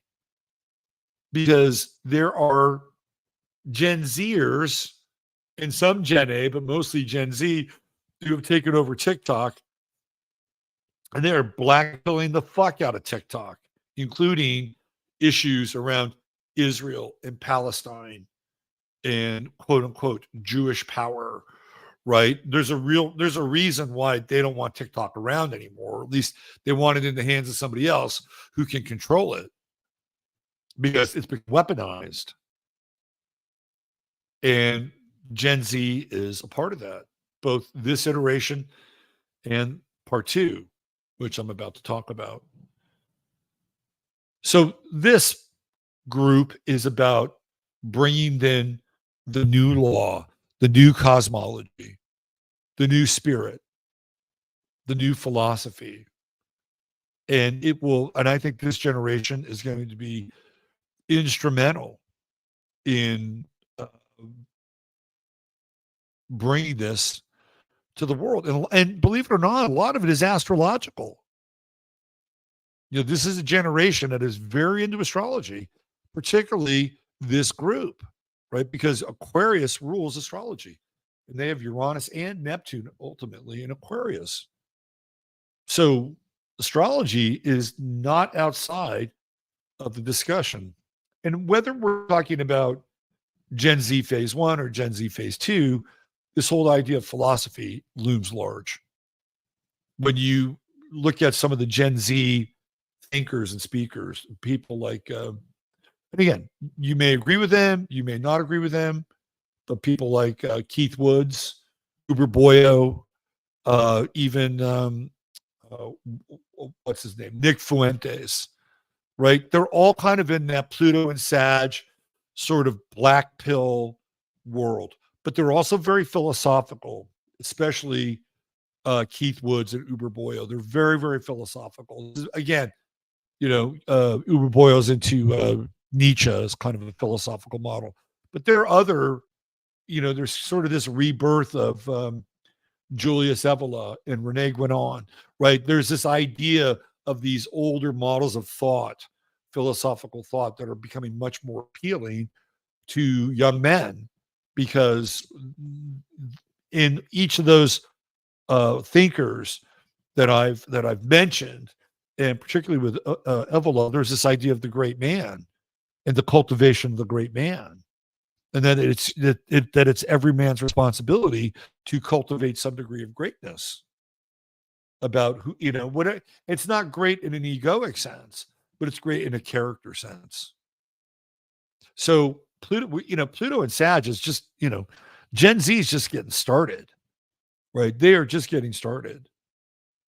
And especially phase 1. All right. So let's bring up phase 2, and I will show you the difference between the two and why it matters.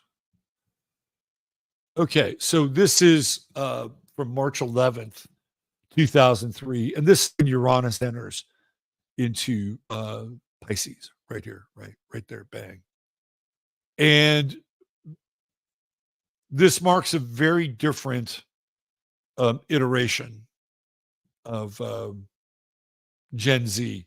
So here, Pluto is now in 3rd decan, right? It's in 3rd decan. So it puts it in the Leo decan. So this generation of Gen Z tends to be much more dramatic. So things like protesting. And, I'm sure there are some Gen Z that were caught up in the Summer of Floyd, but that was 4 years ago. And I feel like the Summer of Floyd was a millennial operation, just like Occupy Wall Street was very early millennial. Like those two protest movements sort of blend the millennials in a lot of ways. It doesn't mean that there wasn't Gen Z inside those protests, because clearly there were. But we're into something different now, right? And so this group, like when you go into the first decan of Pluto and Sagittarius, it's very philosophical. It's religious, it's irreligious, right? They're playing with religious faith and themes, and and also non-religious faith and themes, like, again, the adaptation of somebody like Nietzsche as a teacher and a role model, right? So, but that's what you get in that first decan. Second decan which is basically 10 to 12 or 10 to like late 19, which is where this is. That's the Aries decan, and it tends to be very individualistic. And like, okay, that's where you'll run into this group that are looking at the cultivation of the great man. Aries for the Calais, the individual, the identity. This group, from this point forward, tends to be much more dramatic in its presentation, right? Because we're dealing with the Leo decan. So when you get into something like protests, they tend to be very dramatic. Like I was watching some of these dances, they're very Leo, like they're on stage, right? They're doing these yarn dances and, they're performing, and it's almost, it's almost like it's a play. When I think of plays, I think of Leo and the stage and the campuses and the protest part of this, at least early on, became stages for solidarity and self-expression. But again, I may not agree with it, or I may agree with it, or I may agree with parts of it, but the demonstration of what I'm talking about literally was a demonstration. It was a demonstration of this this third decan of Pluto and Sag, which is Leo, which is dramatic. Now, let's talk about Uranus and Pisces. We can see that Neptune has moved, right? So from that time in 1996, when Neptune was still in the final degrees of Capricorn, here we are, we're the second decan, which again is going to place this Neptune in the Aries decan. But we're really looking more at Pluto as the kind of the game changer generationally or intergenerationally. So now we have Uranus and Pisces. It's very different than Uranus and Aquarius. Incredibly different. Pisces is emotional, right? So you're going to have people who are born during this time, 2003. I think it goes, it's just getting started here, right? This is a 7-year cycle. So it doesn't end until 2010 when Uranus moves into Aries, right? So it's a 7-year cycle. So people born between 2003 and 2010 that are going now, and again, by the time we get to 2009, we're moving into Pluto and Capricorn. So that's a whole different discussion. There's a brief like retreat with Pluto in the Sag again and then back into Capricorn. But we're starting to move into Gen A territory. It'd be late Gen Z, early Gen A. I'd say by the time we're into 2010, we're really into like Gen A. We're clearly in Gen A zone.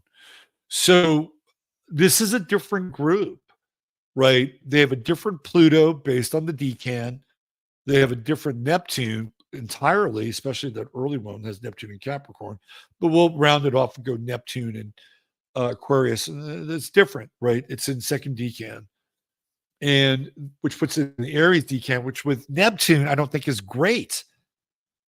Right. I think it's better in that first decan because it's the Sagittarian decan and Neptune is exalted in Sagittarius. Even though it's in Aquarius, it's in that first 10 degrees, which makes it a much more powerful Neptune.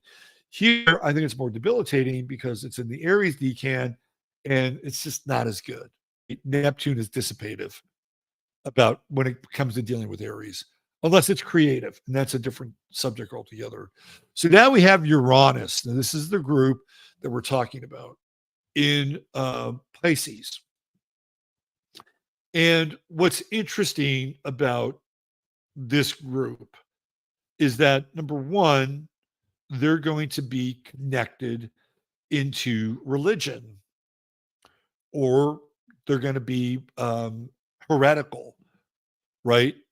So they're either going to be religious or irreligious, and there can be extreme examples.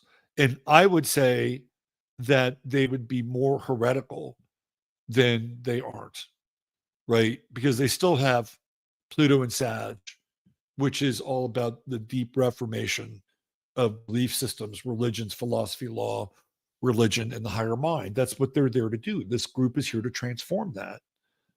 But here, we get into this language of the scapegoat, which is Piscean. When we think of somebody like quote unquote Jesus who gets crucified, right? He becomes a scapegoat. He becomes, kind of a version of the Wicker Man. He's sacrificial. So when we think of Pisces, we think of sacrifice.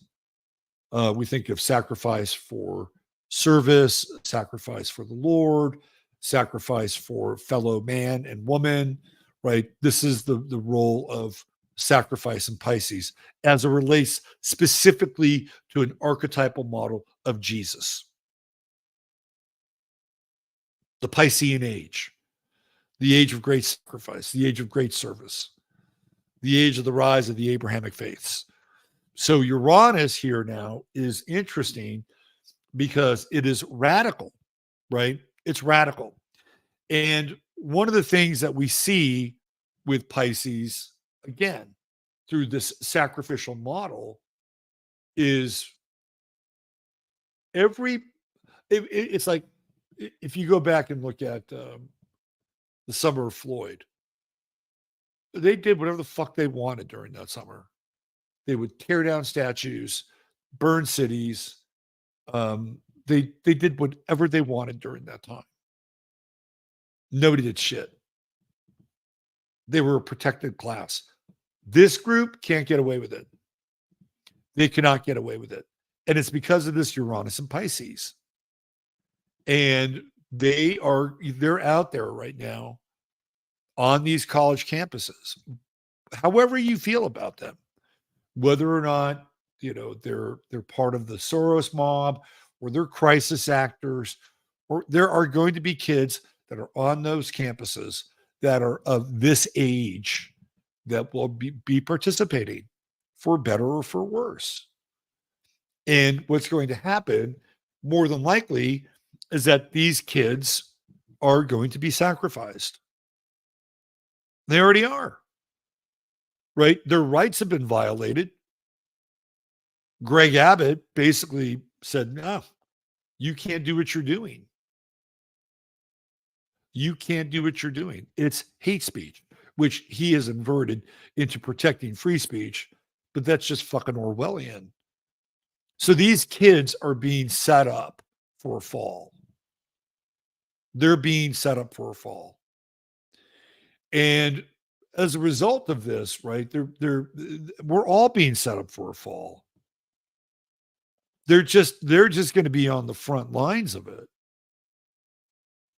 And I brought this up on Twitter, and there was an astrologer who thought it was just a very glib pronouncement. No, it's not a glib pronouncement. I've worked through this. I've worked through what Pisces represents. I've worked through the historical context of what's happened before this moment. Who was protesting, how, when, where, right? I've looked at the first iteration of Gen Z. They're really not there. And if they are there, they're in the minority. So it's not glib, right? Again, repeat after me. Uranus is radical and revolutionary. That's what it is. It's radical, it's revolutionary, it's creative, it's destructive. And in Pisces, it is dramatic, it is emotional, and there's a very good chance that it's also sacrificial. It's already happened. Their rights have been sacrificed on the campus of the University of Texas. Greg Abbott sent in the goon squad, sort of rounding people up. And how long is this going to go on? And what's going to happen as a result of this? Are there going to be more crackdowns on speech and assembly?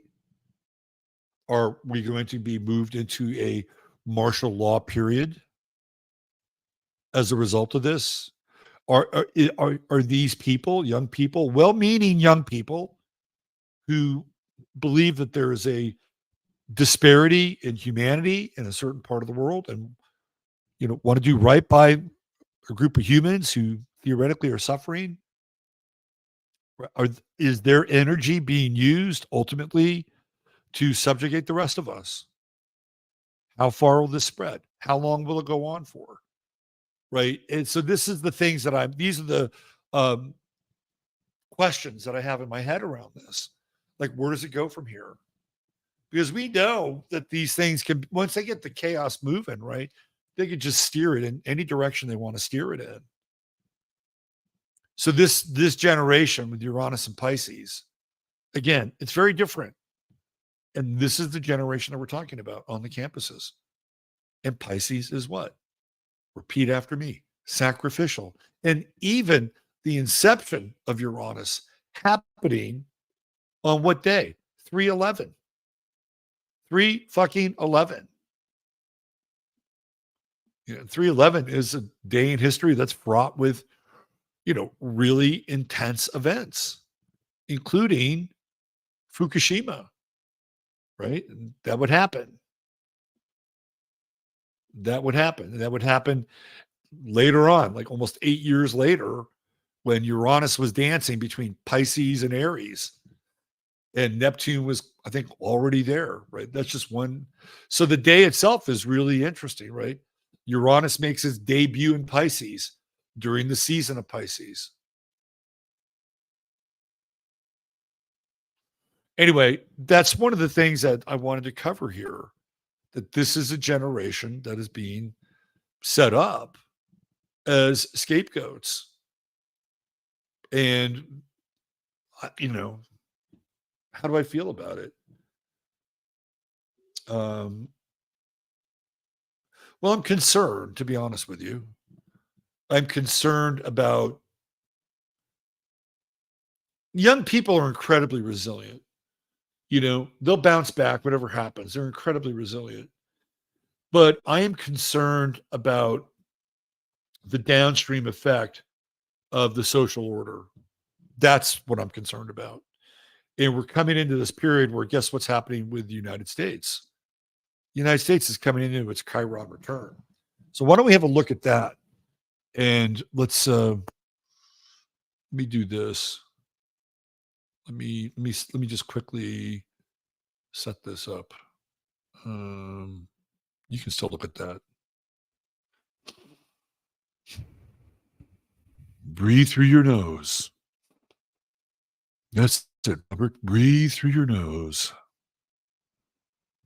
Take a deep breath. There you go.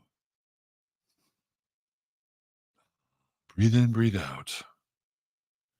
All right. Where are we? Come on. USA, USA, USA, USA. God, I've never done that before. I'm kind of happy. Let's see. It doesn't mean I don't like the country or love the country. I find the madness of crowds to be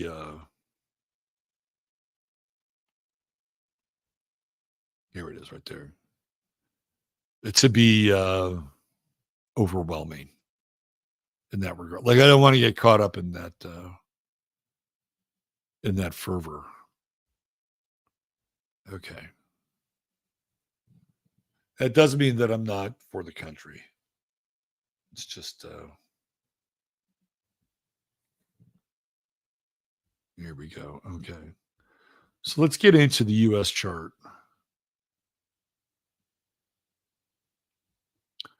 All right.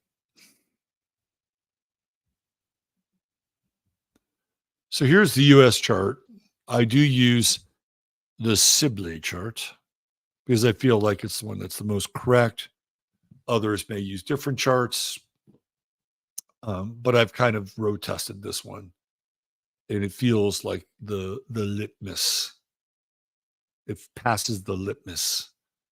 So there's Chiron at 20 degrees. Right there. Right there. The US Chiron. So we are going through another Chiron return. 20 degrees. So I often felt like that this Chiron was loaded in such a fashion that it meant a number of different things. First of all, the fourth house represents the home, right? So it could be the homeland, it could be your own home, right? And with Aries, I think Aries, as it's defined here in the US chart, speaks for the ownership of a home by an individual. Now, the second house is sort of maybe the land and perhaps the box that's on top of the land. But the fourth house is the emotional center of the home. And it's where, your values and your family traditions emerge out of. And it feels very much like this country is really carved out by that Aries in the fourth house. And this whole idea of manifest destiny, when I think of like the great Oklahoma Purchase, the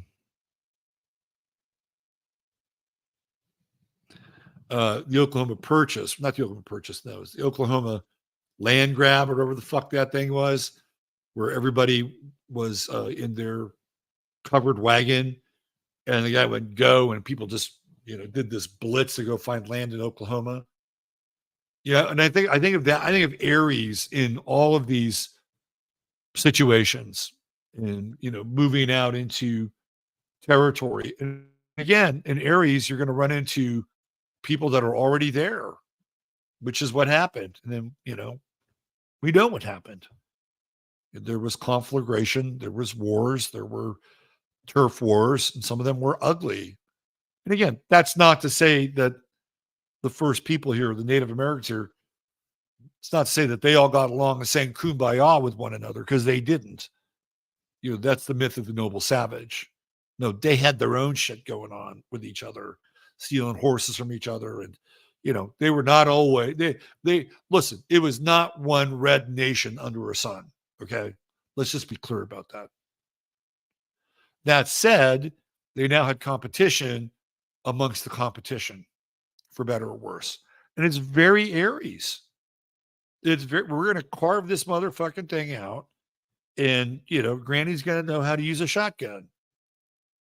And we're going to fend people off. Right. What's interesting is that this whole idea of squatters' rights actually come from that time, because check this out.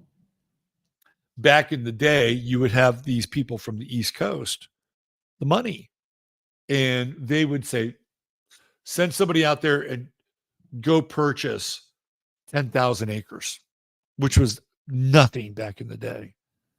So they'd go out and they'd purchase 10,000 acres. But whoever owned that acreage back east was not occupying it. So they weren't doing anything to the land except laying claim. They were vacant landlords. So they passed these squatters' rights laws to enable people, for better or worse, to enable people to move in on the land. And the whole thing with a squatter, if you look at these squatters' rights, that you have to show that you've improved or fixed something that's connected to the domicile that you're squatting in. So this encouraged people to fix up the land, right? So then once they did that, what did they do? Well, they had to defend their territory, which is very Aries-like. The whole idea of the individual owning property is very much connected to the American dream, manifest destiny, whether you like it or not, right? That's what it's connected to, which is Aries. Now, if we move it forward, we can see that, there was a lot of bloodshed for people to create their homesteads, and a lot of lives were lost, and a lot of people got displaced, right? For better or worse. And this is the story of Earth. Like, it sucks in that regard. It sucks. Except people say, well, this is karmic now. You get to deal with it. I don't know. I'm still waiting for the Chinese to have to deal with the karma of slaughtering all those people that Mao did. or I'm still waiting for the so-called Russians to deal with their karma for the slaughtering of all the people that was on the hands of Stalin and Brezhnev and all the other dictatorial types. Lenin, hasn't happened. Except for maybe Afghanistan. That might have been, but again, everybody loses in Afghanistan. It's just nobody wins there. So this is the other. Okay, so let's look at the next level. The violence in American homes. There's a lot of violence in American homes.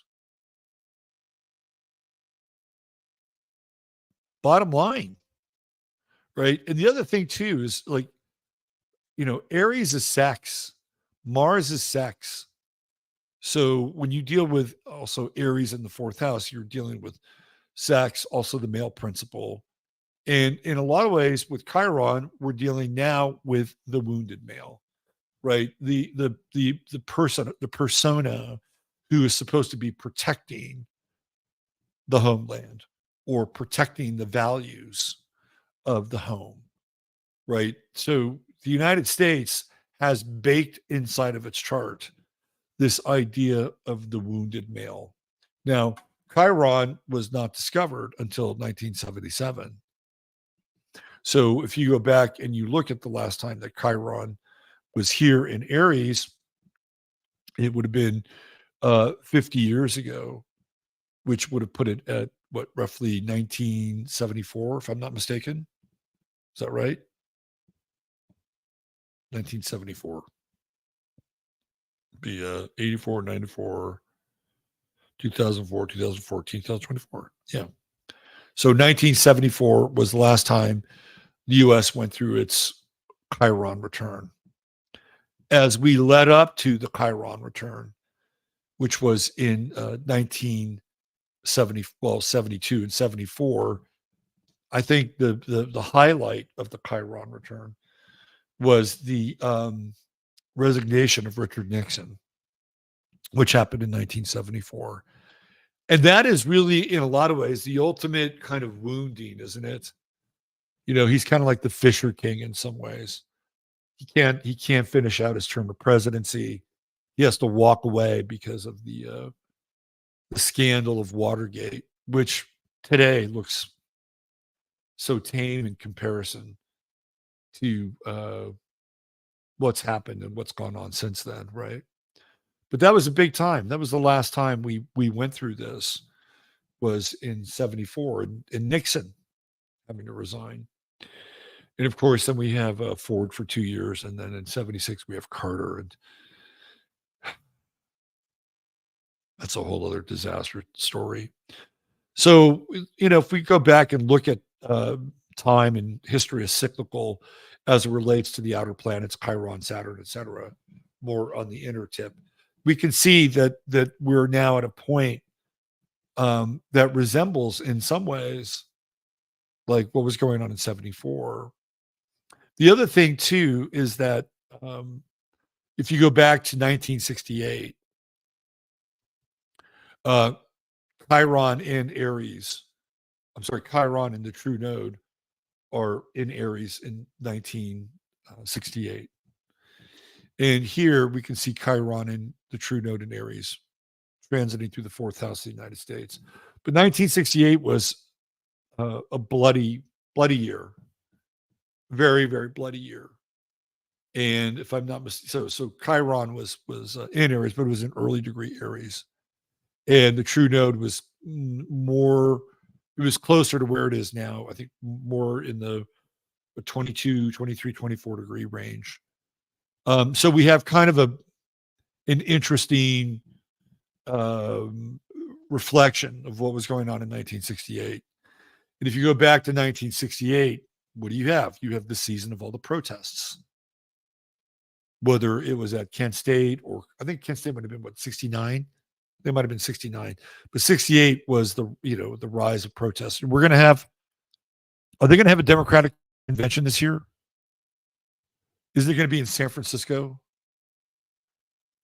I think it might be in San Francisco.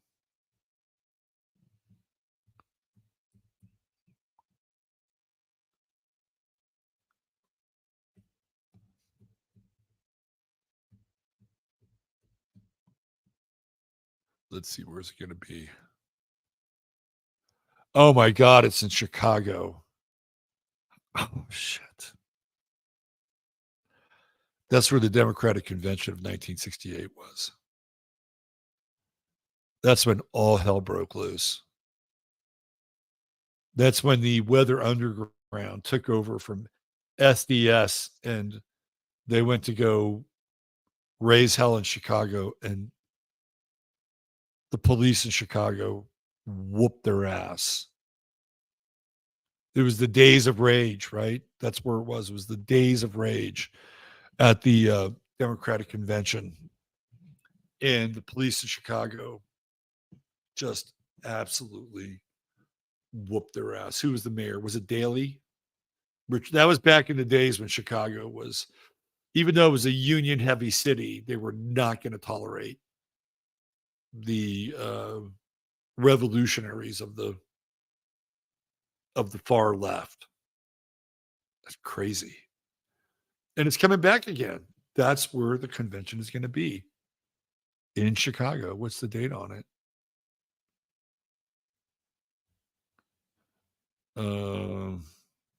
Let's see. Wow, crazy time. Let me go back here. Where is the Democratic Convention? Let me go to Wikipedia.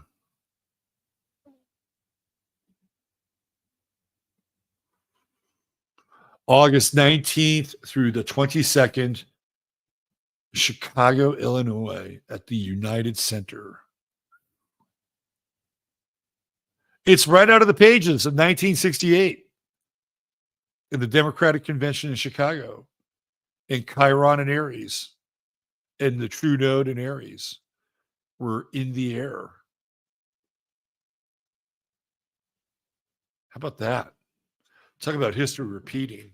So I don't think this thing is going to stop. I don't think it's going to stop.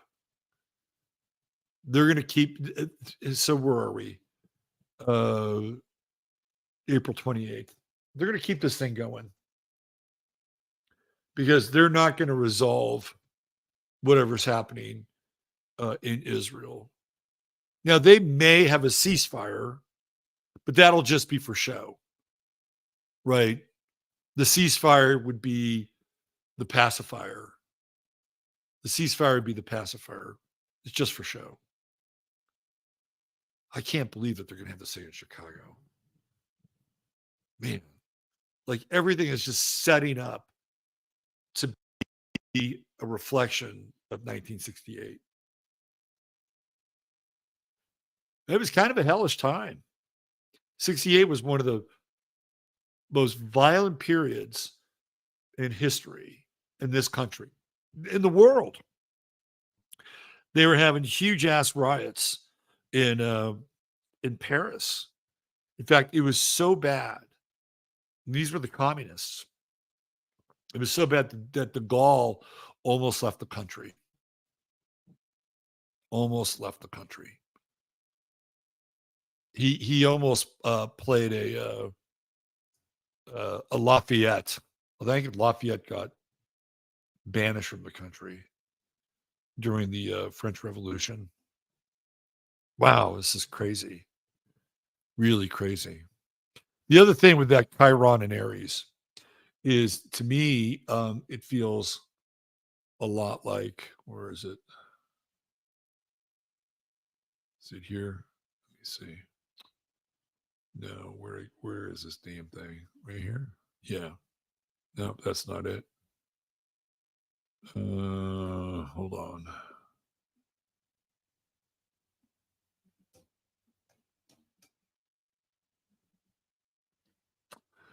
Damn it. All right, hold on. Let me stop the share. I got to find this thing again. Nope, that's not it. I ventured far afield.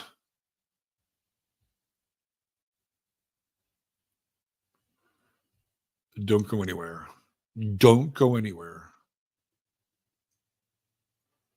because I'm not done. Here we go.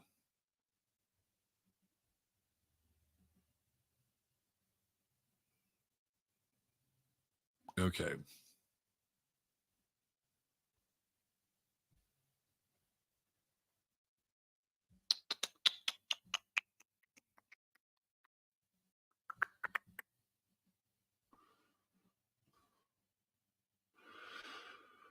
Where are we? Here it is, right here. Okay. So the other thing that I've been looking at and waiting on for this Chiron return is gun control.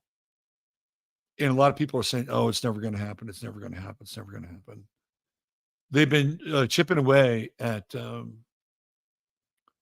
gun control for a while. I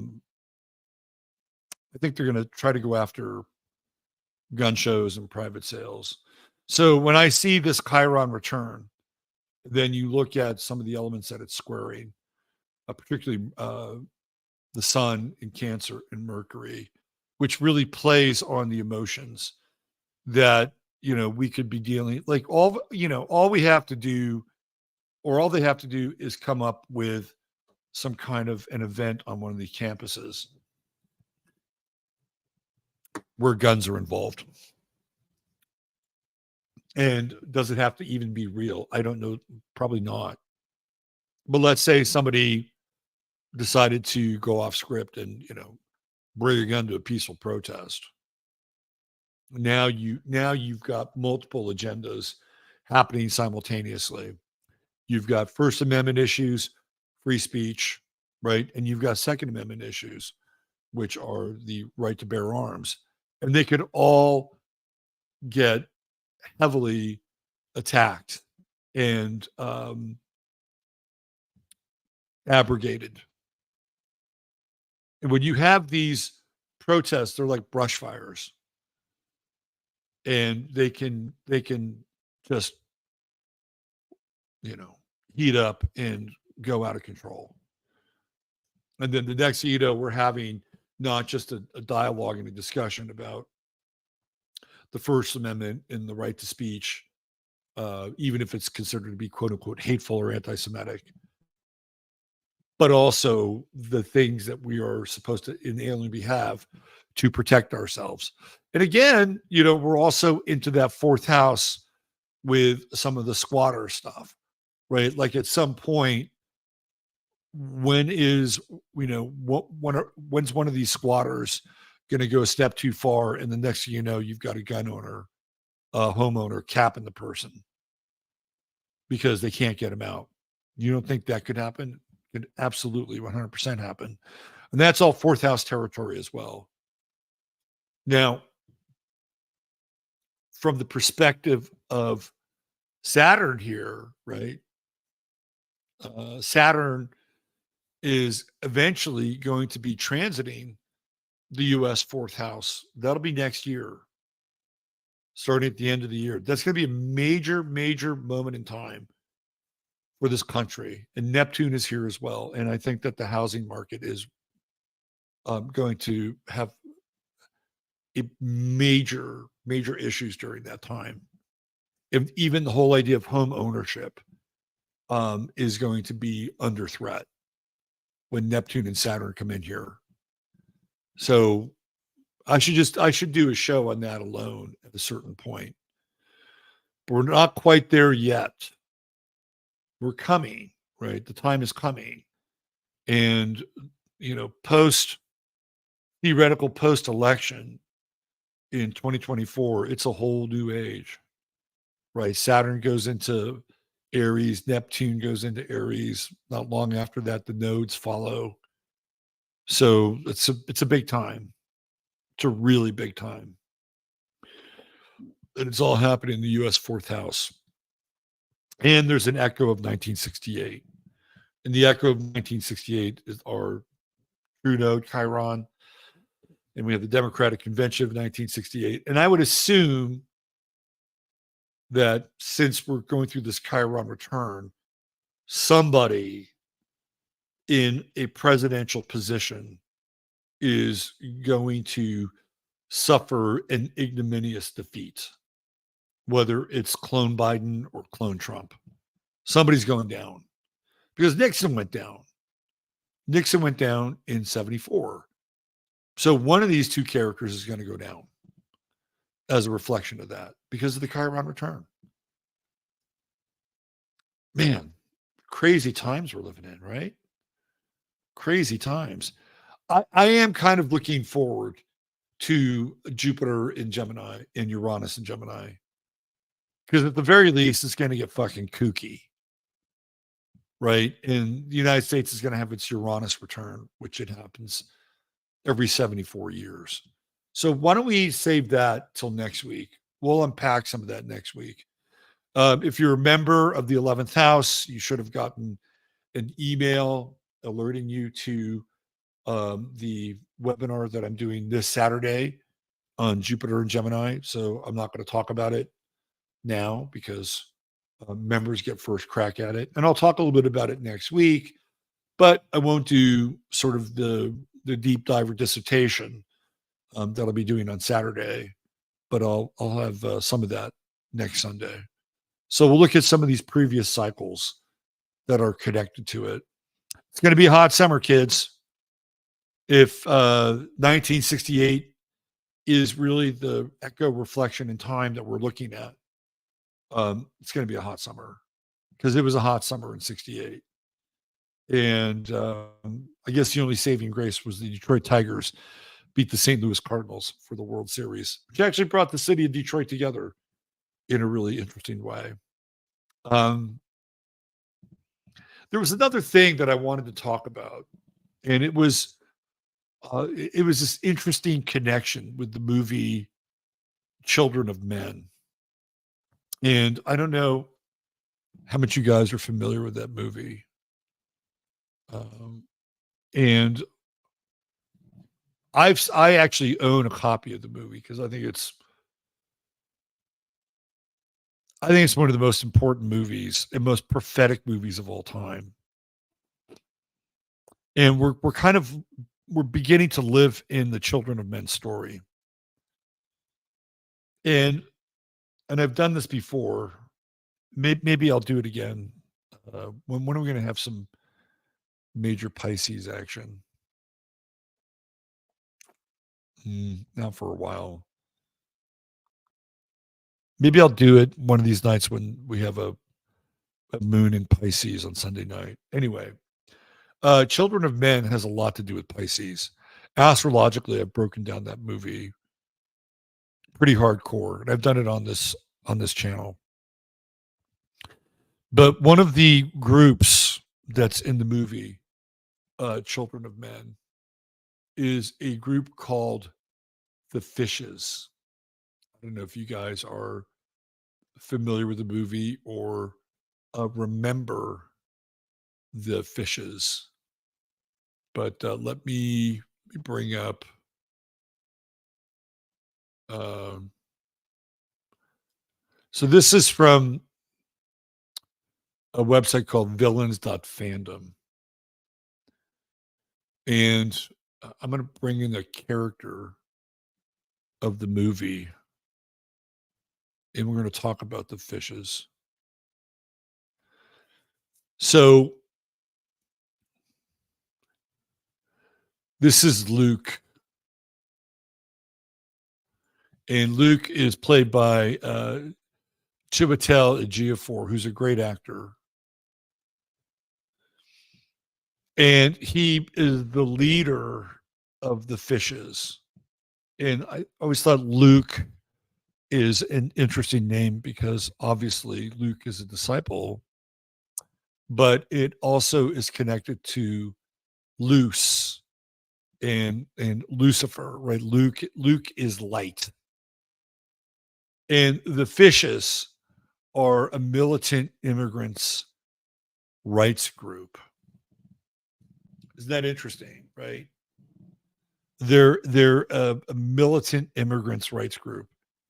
And while the juxtaposition is not quite the same per se, when we think of Gen Z with Uranus and Pisces, I wouldn't necessarily call them militant, although they are activists that have been activated. They are in some ways engaged in, I wouldn't necessarily call it immigrants' rights, unless, of course, the Palestinians wind up being deported and brought to, points west. But they do represent a group whose rights are not being represented. And in that regard,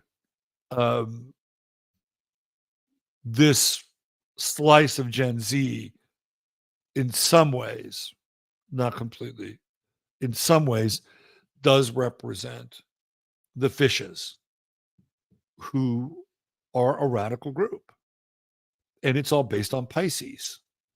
Pisces is the fishes, right? They're into this uprising. That's what the fishes are about. They want to overthrow the government because the government is unfair and corrupt. And they are going to use the only baby. They're going to politicize. And children of men, nobody's having babies. They don't know why. Could it be a future cast of a group of people who become sterile due to taking some foreign substance into their body, perhaps? Quite possibly. But they don't have kids. And this one woman is pregnant. It's a miracle. And she's going to have a kid. And people haven't had kids for a decade. So what they want to do is they want to politicize the birth of this child and use this child as a symbol for rallying together to overthrow what order remains and allow the immigrants to move freely amongst the masses, because they're not. They have their own compound. Like, they're not letting them. It's a really interesting juxtaposition of our time. But I always found it fascinating that it was the fishes who were the radical group. And we're looking at Uranus in Pisces and this whole idea of the fish and the fishes in Pisces. Anyway, it was just a little sidebar there that I thought was interesting. And I thought I would bring up, because there does seem to be this mirroring that's kind of taking place with that movie, Children of Men, in a unique and interesting way. Okay. We've been going at it now since 6:30, so we're in the 2.5 hour range. And let's see where you guys are at. Let me check in with you, because I've been talking for a while. Let's see. That one guy has Michelangelo's David in his penthouse. Right, I remember that.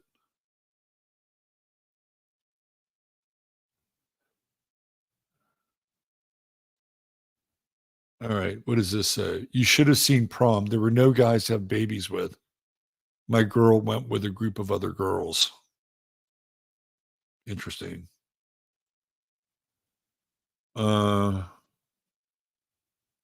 Sounds like a Trump win this year with all that scandal. I don't know. I'm outside of the presidential thing. I mean, Trump's got problems. And I think he has astrological problems too, because he has Jupiter on his sun during that time, which, this is always the case with Trump. Like, he has a positive transit, but it's retrograde in his chart. So even a positive Jupiter transit doesn't really work out so well for him.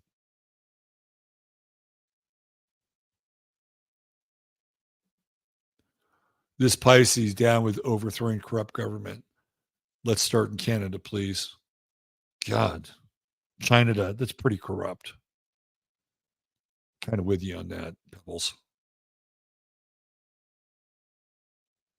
What else do we have here? Let's see. CR User has a really good comment here. It seems like the super elites are heading towards islands, yachts, and bunkers. Yeah, I think, the breakaway civilization is priming itself for uh, the Hunger Games.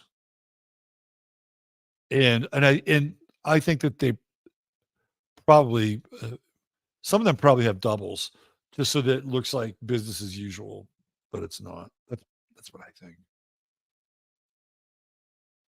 I've seen that movie. It's been a while. It's a great movie. I think it's an important movie. What else do we have? Oh, thanks, Meow Meow. Peter never went to his prom. Crippling low self-esteem at that time. You know what they do here in Texas? I'm sorry to hear that, Peter. Um, we were out to dinner about 3 weeks ago, and there were dads with their little girls, and the girls were anywhere between the age of like maybe 5 and 10, and it was like little girls and dads night out. Apparently, they do the same thing with mothers and sons. And we discussed whether or not it was weird or strange or not, and I thought it was good. I thought it was good. I thought, anytime girls can have healthy relationships with their fathers and respect and love their fathers, like I'm all in favor for. So Peter, I'm bringing it up because maybe you will have a little girl and you can take her to the little girl prom with all the other fathers and their little girls. So it's never too late, Peter. Just saying. Trump will restore this nation. Sandra, I don't know. I don't know. I don't know if one person can restore the nation. It's going to be generational, if anything, right? Like it's going to take time if there's going to be any restoration. And when Trump was elected in 2016, I thought, great, we have a wild card. We have a wild card. We have a disruptor, and that's what Trump is. He is a disruptor.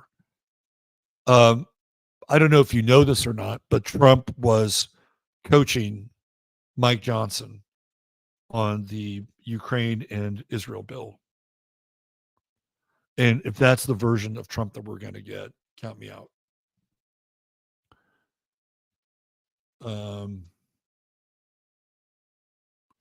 No, he don't. I don't know what that means. Shirley says, I just don't have any feel for what is going to happen this election. It feels nebulous. I think we're going to have it. It's the results that are, I think, challenging. So Trump is a Viking king, God-fearing, and will restore this communist bullshit.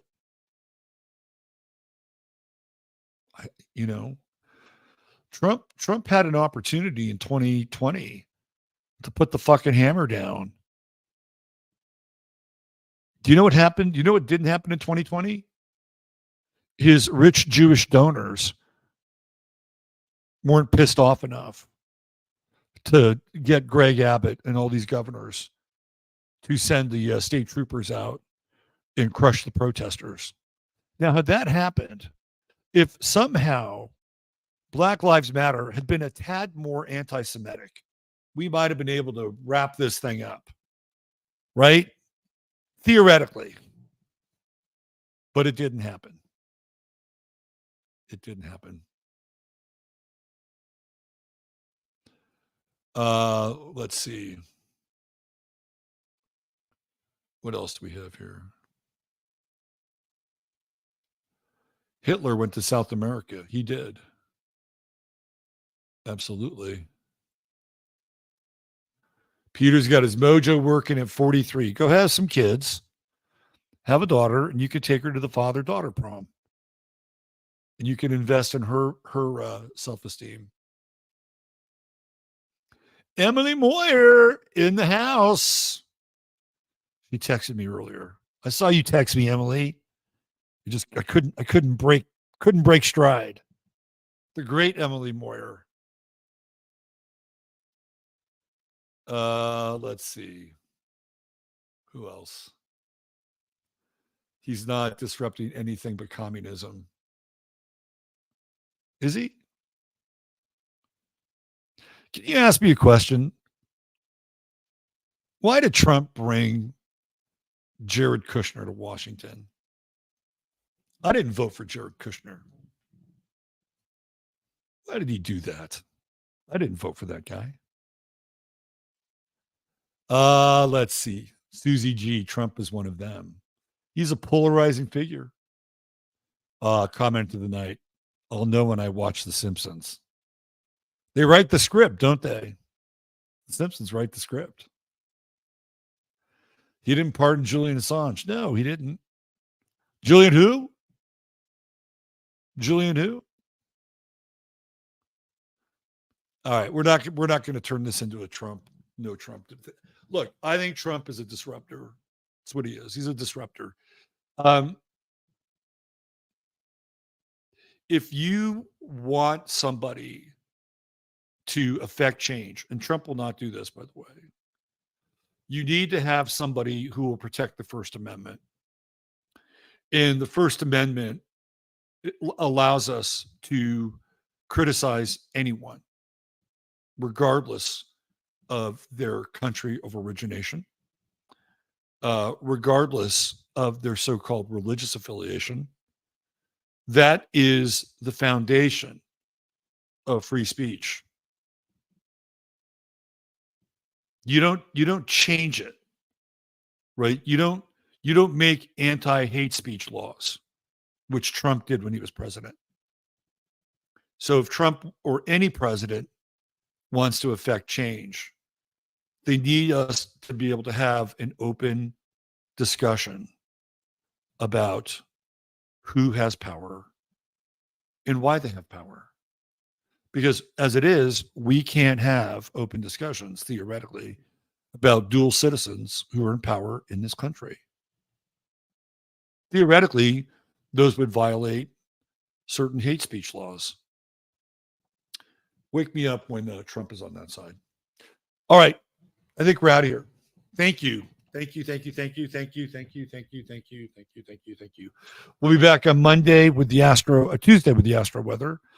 If you feel so inclined and you would like to set up a reading with myself, please do so. Go to robertphoenix.com /services, and I'm open for business. Don't forget to support our sponsor, True Hemp Science. Mods, thank you very much for your time tonight. Shataria, you're the best. And, even though I may not agree with you on everything with Trump, you're welcome to say it in my chat. So there you go. I'm a free speech guy. Unless, of course, you're an asshole and a dick, in which case I'm a tyrant and I will block you. So until Tuesday, use your head in order to discern what's real, your heart to say what's possible. I'm Robert Phoenix. In 2 hours and 40 minutes in, we call it a wrap, and goodbye for this evening.